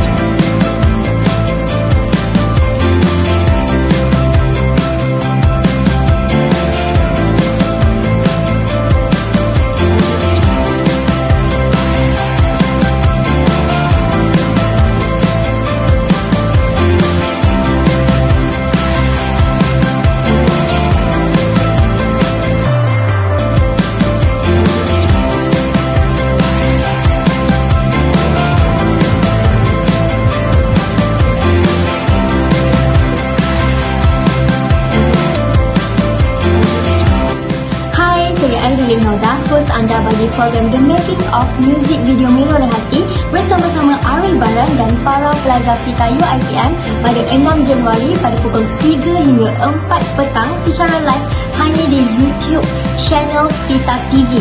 Saya ingin mengajak anda semua di luar sana untuk join dan support satu event webinar iaitu How to Sell and Promote Your Arts Product Virtually and Effectively webinar pada 8 Januari 2022, 10 petang hingga 12 tengah hari di YouTube channel Vita TV.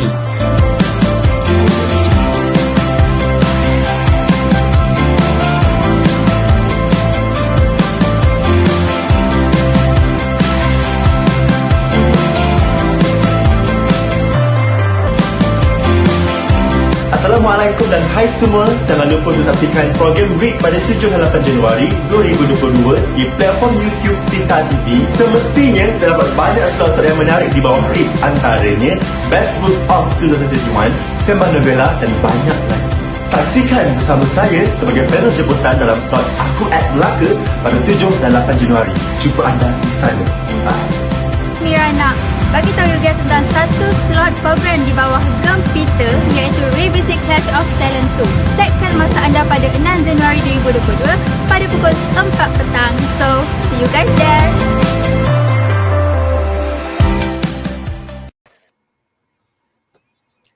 Yay, we're back in the final segment for Best Fiction of 2021. Now, I would say that a lot of in books, okay, in publishing, 2021 is a remarkable year. Why? Number one, we have like big giant authors like Wole Soyinka finally released his new novel after almost 50 years. We have Jonathan Franzen releasing the first title of a planned trilogy. We saw Kazuo Ishiguro release a new book, Colson Whitehead, Richard Powers, and a lot of big names. And we also saw the passing of Joan Didion. Sadly, Joan Didion, one of my favorite authors, also passed away. So, hopefully for 2022, we are off to a good start. I'm excited to look for Hanya Yanagihara's latest book, which will be released next Tuesday. All right. It's called To Live, if I'm not mistaken. And there'll be many more titles. There will be new books from Ann Tyler. Who else coming with the new books? Yes, I cannot remember at this moment because my mind likes to fail me whenever I try to be spontaneous. I'm so limited. All right, guys, top 10 fiction of 2021. At number 10, imaginary drum roll. Bewilderment from Richard Powers.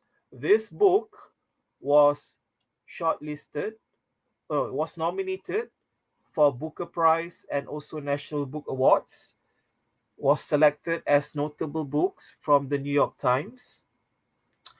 I would say that is a frontrunner for the Pulitzer Prize. We don't know that yet.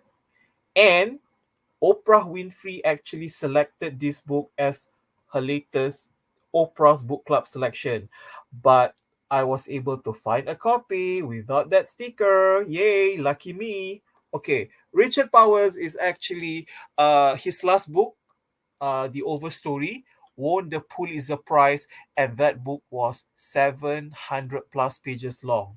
This is actually a much discount as it was only 279 book, and this is a book about fatherhood, the relationship between a father and a child, about an astrobiologist, Theo Byrne. He actually single-handedly raised his son, 9-year-old Robin, because his wife passed away. Robin is actually warm and kind, except that one day he was about to be expelled from his school because he was smashing his friend in the face. So what happened was Theo decides to actually keep him away from the psychoactive drugs. So he would like to try the so-called neurofeedback treatment.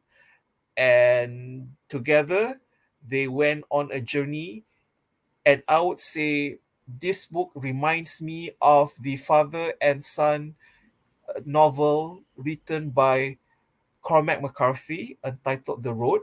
That book was about a post-apocalyptic world, and that was also another Oprah book club choice. That was back in the 2000. It was back in 2006, and that novel won Pulitzer Prize. So I am feeling some pattern here.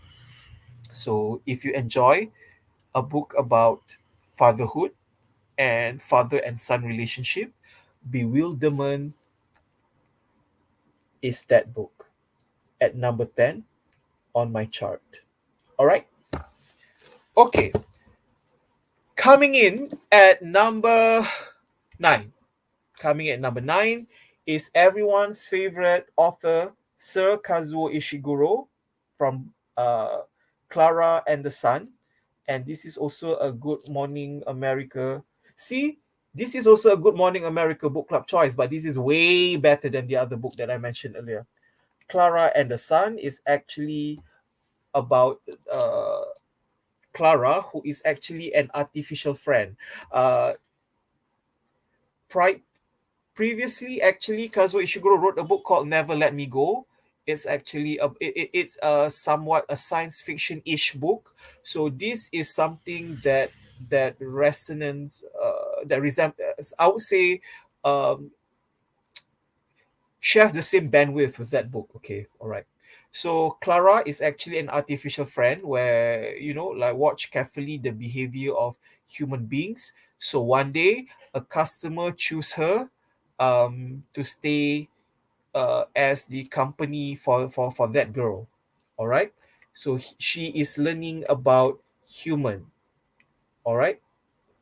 So I will not actually go further. I would say that if you enjoy science fiction, I would say this book falls under that. You can see the world through the eyes of an innocent and optimistic artificial intelligence being, Clara.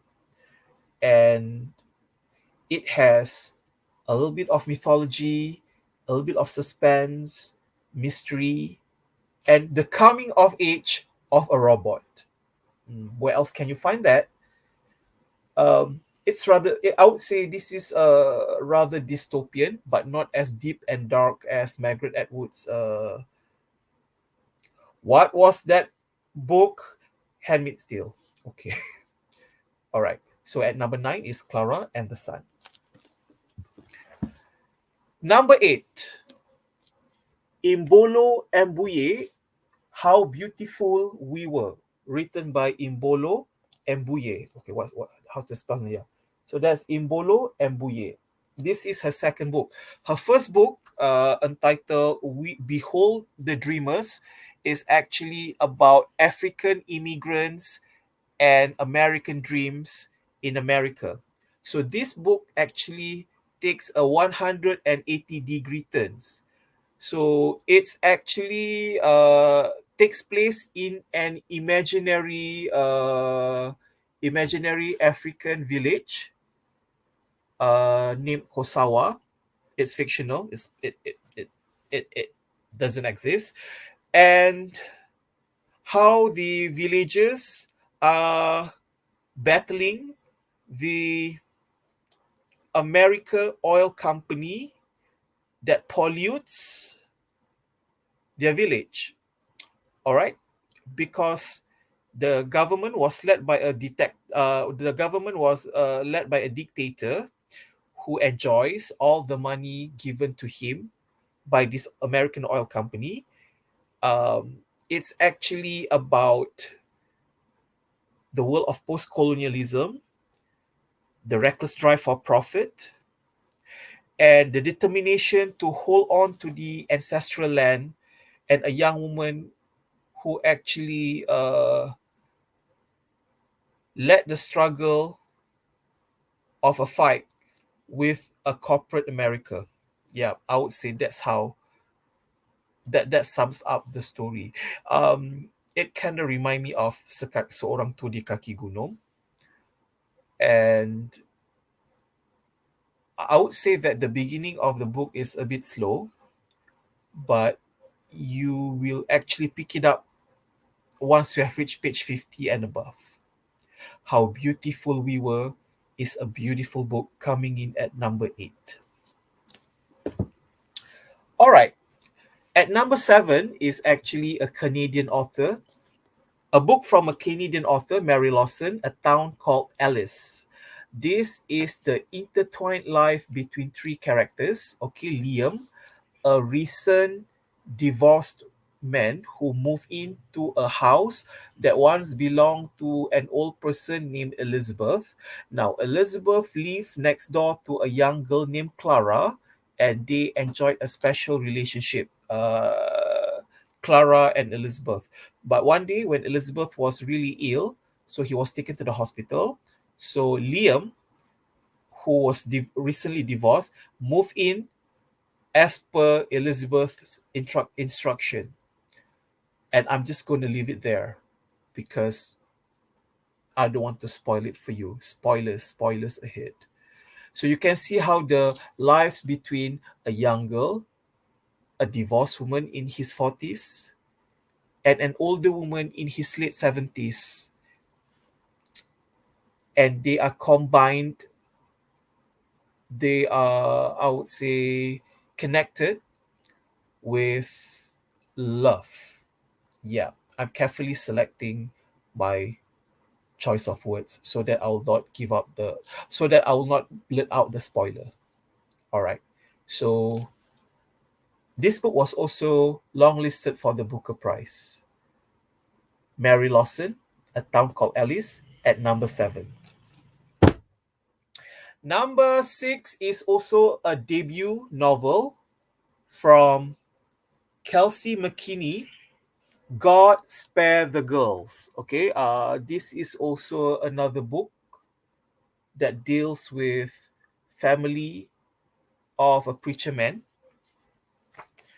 Okay, the preacher's name is Luke Nolan, who lives a perfect life, and his eldest daughter, Abigail, is getting married, and he has another younger daughter, Caroline. But one day, Luke was caught cheating with another woman. And it's how the family deals with the aftermath of a scandal and reevaluates their faith in the religion and how they are trying to move on from the scandal. Both sisters, Abigail and Caroline, actually, they left the house and moved into the farm owned by their late grandmother, and how the sisters bond and try to actually overcome the humiliating scandal. God Spare the Girls by Kelsey McKinney. I'm looking forward to read more books from this author, and please get this book when the paperback version comes out. I would say you will definitely enjoy it, especially if you're looking for books that delves into the topic of sisterhood. All right? Yay! Top 5, almost there. Coming in at number 5, Naima Costa, What's Mine and Yours. Okay, What's Mine and Yours, Naima Costa. This is about a young, not really young, it's about a woman, G, right? Is it G? What's the name? No, her, her name is Noelle. Noelle is a white woman. So one day, Noelle caught her husband, Kevin, an African American man, cheated. So Noelle decided to return to her mother's place, as her mother is also battling cancer. And she reminisced the good old day, or she reminisced about what happened when they were kids, when Noelle had an African American boyfriend by the name of G. And that's what I'm going to say, because again, this book has surprises. Not plot twists, but surprises. So I cannot say much because I don't want to give up the details, or I don't want to blurt out the spoilers. But if you enjoy reading, again, another book about sisterhood and about family and about interracial relationship, What's Mine and Yours by Naima Costa, coming in at number 5, is definitely the book for you. I really enjoyed this book because Naima Costa, I love her sentences, the way she actually talk about racial inequalities or anything racial without being emotional. That's what I like about the way she writes or the way she wrote the book. Coming in at number 4 is the book that I mentioned is related to Housekeeping by Marilyn Robinson. The plot is actually about a college professor who taught creative writing in a secluded college up north in America. So one day he came across a student who shared with him slightly about his plot. I mean, the student shared his plot to this professor about the book that he was planning to write. But after a while, this student actually went missing. So the professor thought, hey, that was actually a good plot. Maybe I should expand it and publish it as my own book. And he did. And this professor actually already had a book, but after that he went into this long dry spell. And all of a sudden, when he released this next book, it became popular. Unfortunately, a couple of years later, somebody sent him blackmail notes saying that he knows that the plot is not original. And I love when he said about the plot, this plot actually refers to two things: the plot of a book and also the plot at the gravesite. And if you have read Housekeeping, you will laugh when you read this book. It's definitely one of the best books I've read last year. Again, there are some mystery elements to it. This was written by Jean Hanf Korelitz. If you watch the HBO's miniseries, what was it called? I think it's called The Undoing. Let me check.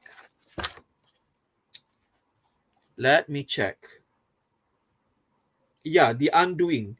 The title of the book was You Should Have Known. It was changed into The Undoing when it was released on HBO, starring Nicole Kidman and Hugh Grant. Great miniseries. So this is the author, and she's coming up with another book again next year. Jean Hanf Korelitz, The Plot, coming in at number 4. At number 3, Chris Whittaker, We Begin at the End. Okay, where? Oh, I go. Where was I? Okay. Where am I? Help. Okay, it's called We Begin at the End by Chris Whittaker.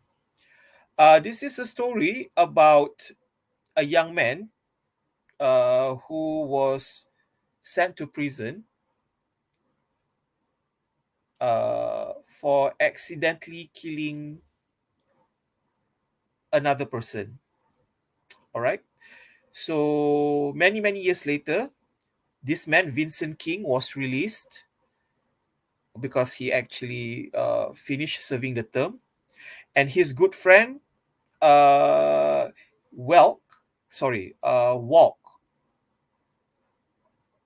became a policeman.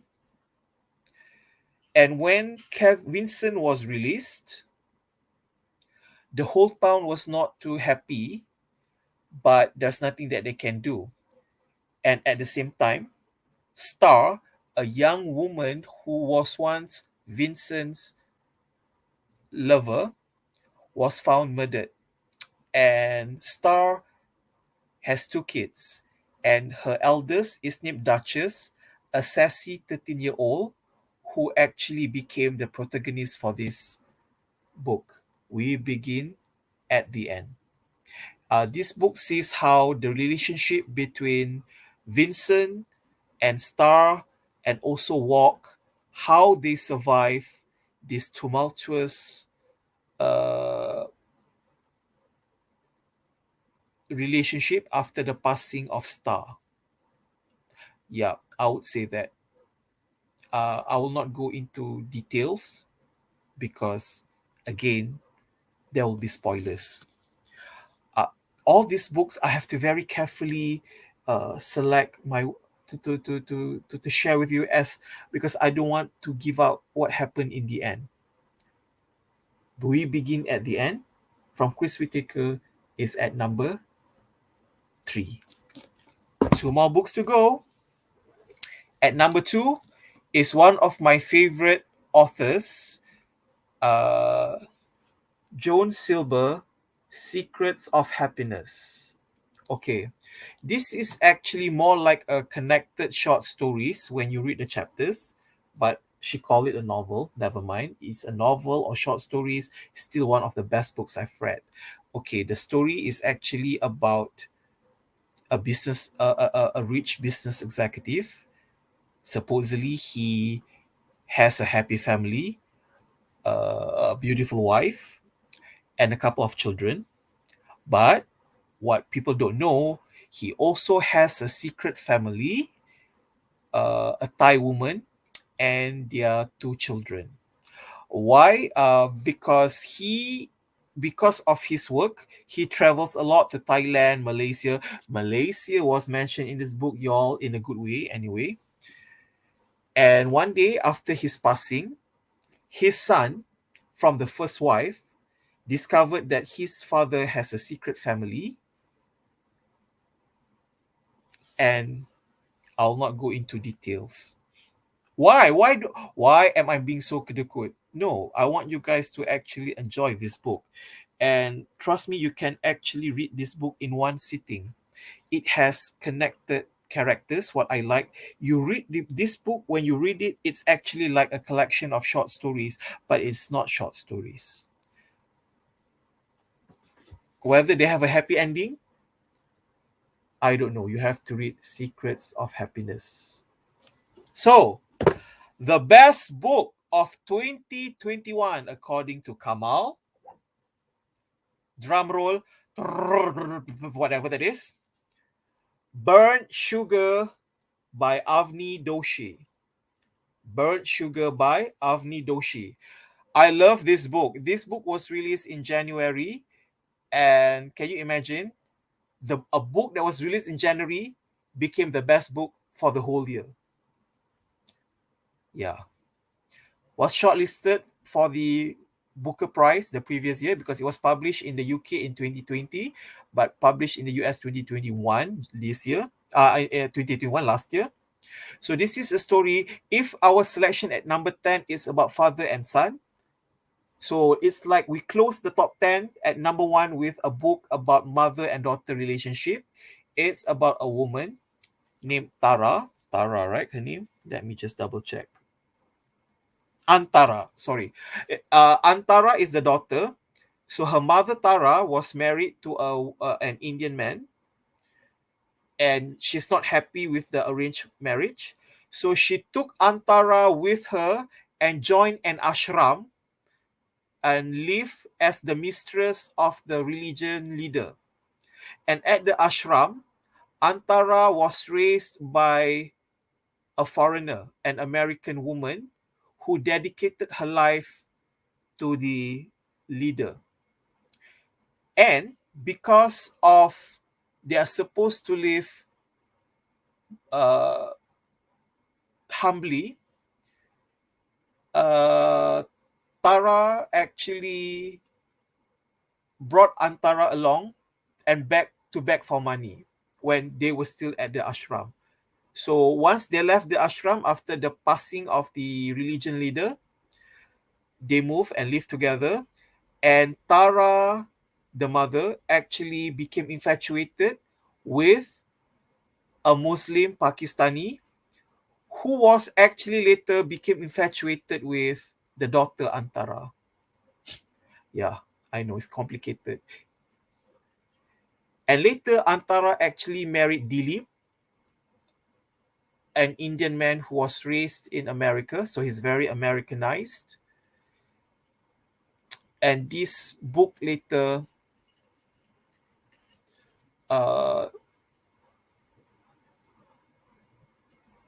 covers on the relationship between Tara and Antara as Tara, the mother, is beginning to lose her mind. Slowly, she's succumbing to Alzheimer's disease. She is beginning to forget a lot of things. Yeah. This book, I was quite surprised that a lot of people disliked the book, but I realized when I read the reviews, they wanted more. They wanted the book to be dramatic, melancholic, and emotional. No, Avni Doshi's sentences are simple, succinct, and precise. And that's why I love this book. Burnt Sugar, the best book of 2021. And ladies and gentlemen, that's all from me. I hope I can see all of you again for best books of 2022. God willing, ada umur panjang. And if the organizer, I would like to thank Puan Kencanawati Muhammad Yusof for inviting me to be in this session. Hopefully, she thinks I can go for another round next year. All right. Oh, there will be Q&A. Okay, Megat, I'm ready for Q&A. Oh, I'm not supposed to tell who's my producer.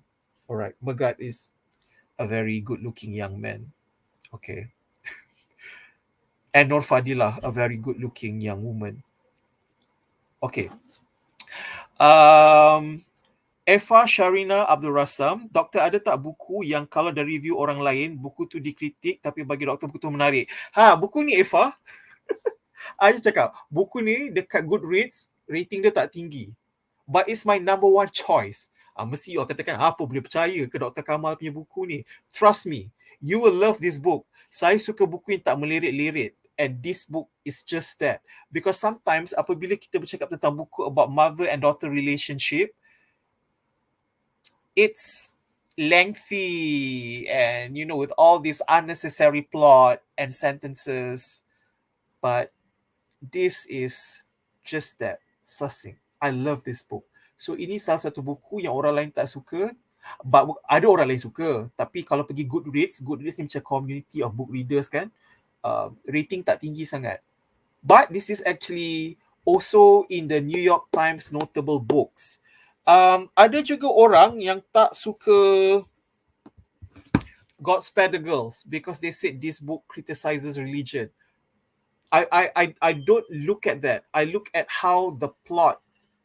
I enjoy seeing the characters between the two sisters get together and how one of the sister actually beginning to question about being a good girl and faith. So this is also another book that people don't quite like, but I like it. Because buku ni macam tu lah. Macam you all semua suka K-pop. I found K-pop rubbish. Oops. But to each his own. Okay, I hope I answered that question. Doktor, ada tak buku yang doktor suka baca berulang kali? Ada. Salah satunya ialah buku Anak Tanjung yang macam saya tunjukkan tadi dan buku Echoes of Silence, Dr. Chua Guat Eng yang saya tunjuk tadi antara dua buku tu. Buku-buku lain yang saya suka baca berulang kali termasuklah Beloved daripada Toni Morrison, The Remains of the Day daripada Kazuo Ishiguro. Dan saya teringin nak baca balik Seluang Menodak Baung daripada Shanun Ahmad, but saya tak dapat jumpa lagi cetakan baru untuk buku berkenaan. Yup. Tak berulang kali lah. Oh, that's another one that I like, The Color Purple. I always make a point to read The Color Purple. But I didn't get a chance to read The Color Purple last year because I have other books to read. Yup. So, and it's okay untuk membaca buku berulang-ulang kali. Alright, from Nur Fadilah. Aren't you supposed to work?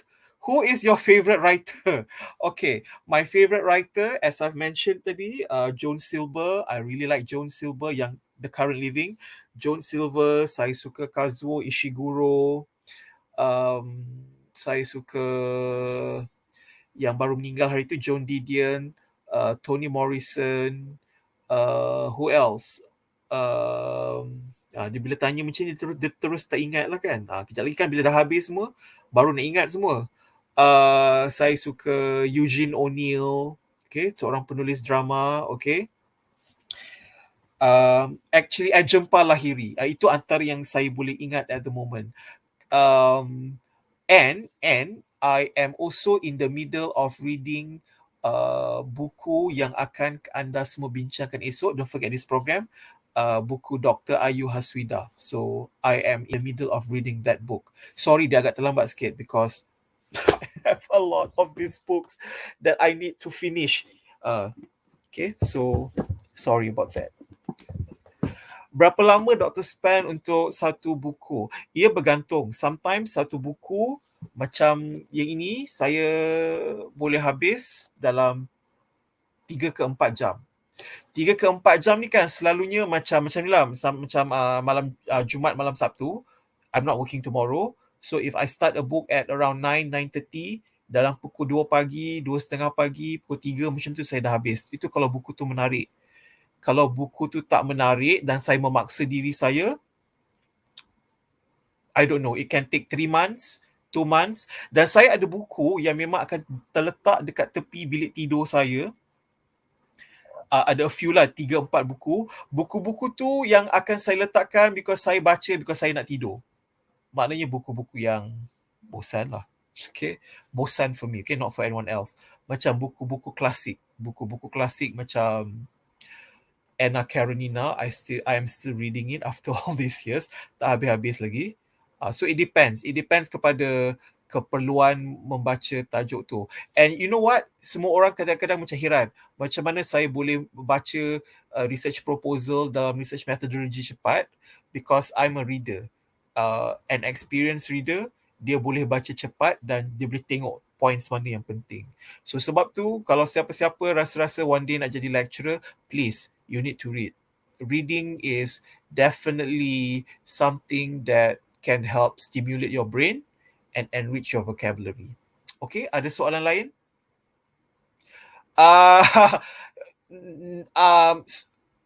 I don't have personal library. Okay, here's the thing, okay? My house, my room the other day ada kena serang dengan termites. So ada 7 ke 8 buku yang habis, terkorban. So at the moment I am keeping all my books inside, you know, those kat Mr. DIY ada the plastic containers kan. Until I can get a proper bookshelf, then I can actually share with you the personal library. I wish I can have a personal library like Arwah Sharifah Aini. She has a great library with a great collection of books. Okay, I've been to her place. I've worked with her before. So yeah, sorry Puan Ken, I cannot share you my personal library at the moment. One day you'll get a chance to see it. All right.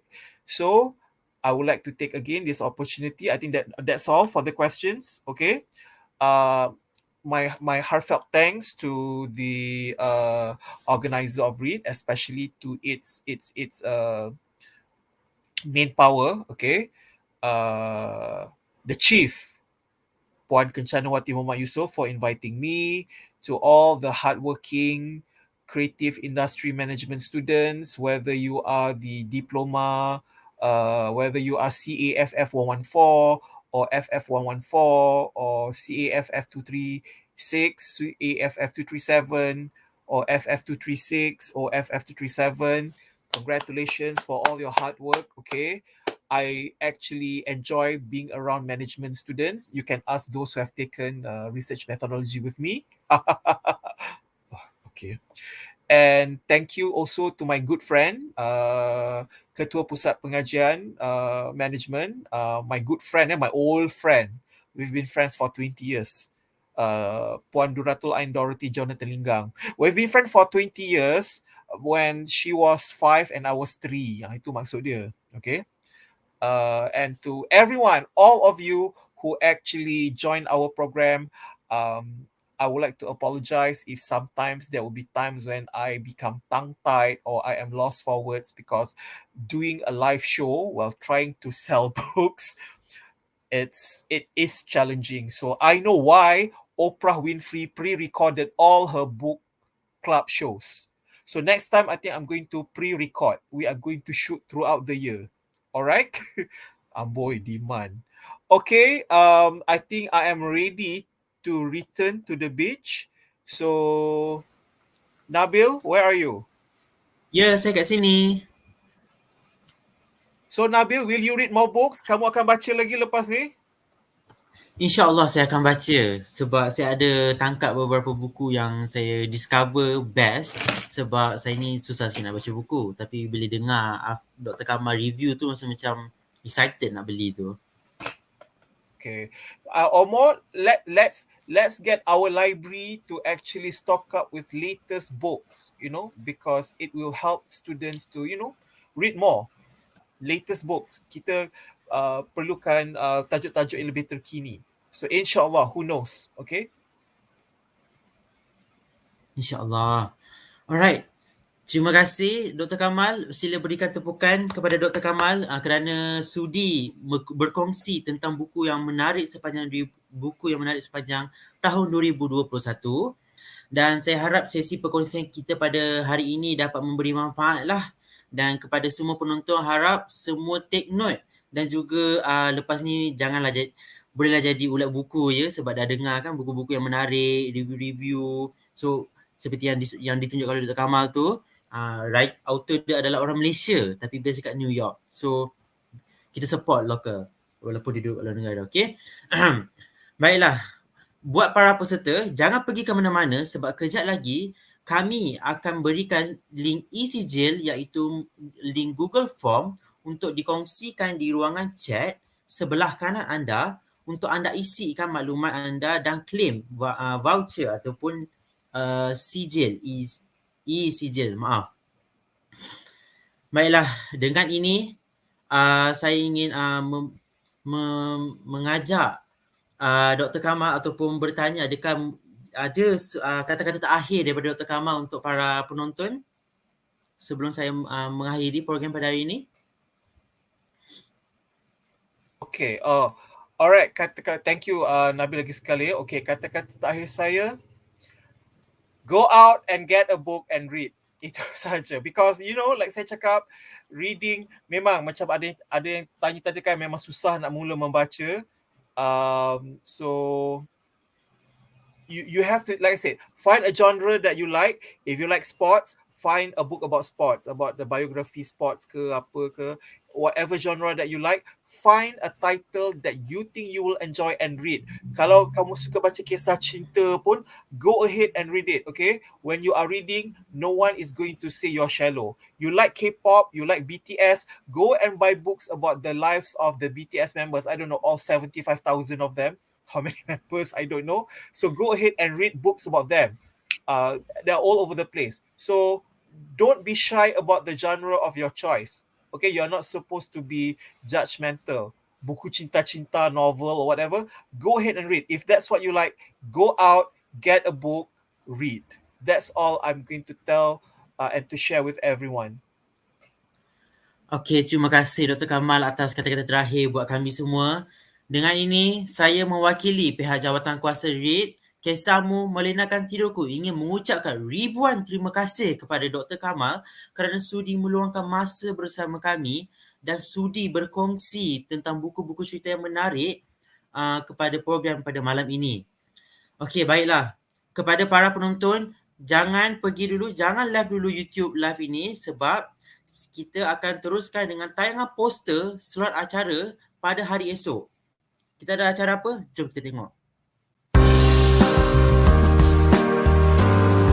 Assalamualaikum, saya Haswidah Abu Bakar. Bersama saya di dalam R.E.A.D dalam sesi program Sembang Novela Demi Rindu Itu 8 Januari 4 hingga 6 petang di YouTube Kita TV. Jangan lupa ya.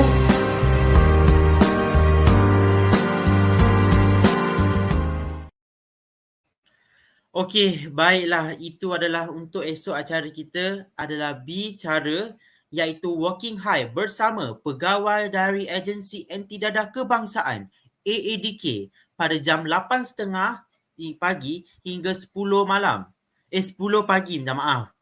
Ada pendedahan yang menarik yang akan dikongsikan oleh beliau. Korang semua harus tengok, okey? So jangan lupa set alarm korang ataupun set date untuk hari esok. Okeylah, sebelum mengundurkan diri, saya Muhammad Nabil ingin memohon maaf sekiranya ada kesalahan dalam tutur bicara sepanjang menjadi hos anda pada malam ini. Sekejap lagi, kami ataupun pihak PITAR akan berkongsikan link E-sijil untuk para penonton mengisi dan dapat E-sijil melalui email. Okey? Link akan dibuka hingga jam 12 malam, tengah malam. Make sure jangan lewat. Okey, sampai di sini sahaja program kita. Terima kasih kepada semua peserta yang sudi hadir pada malam ini dan sudi meluangkan masa untuk mendengar perkongsian daripada Dr. Kamal. Itu saja untuk malam ini. Wal taufiq wal hidayah. Assalamualaikum warahmatullahi wabarakatuh. Bye.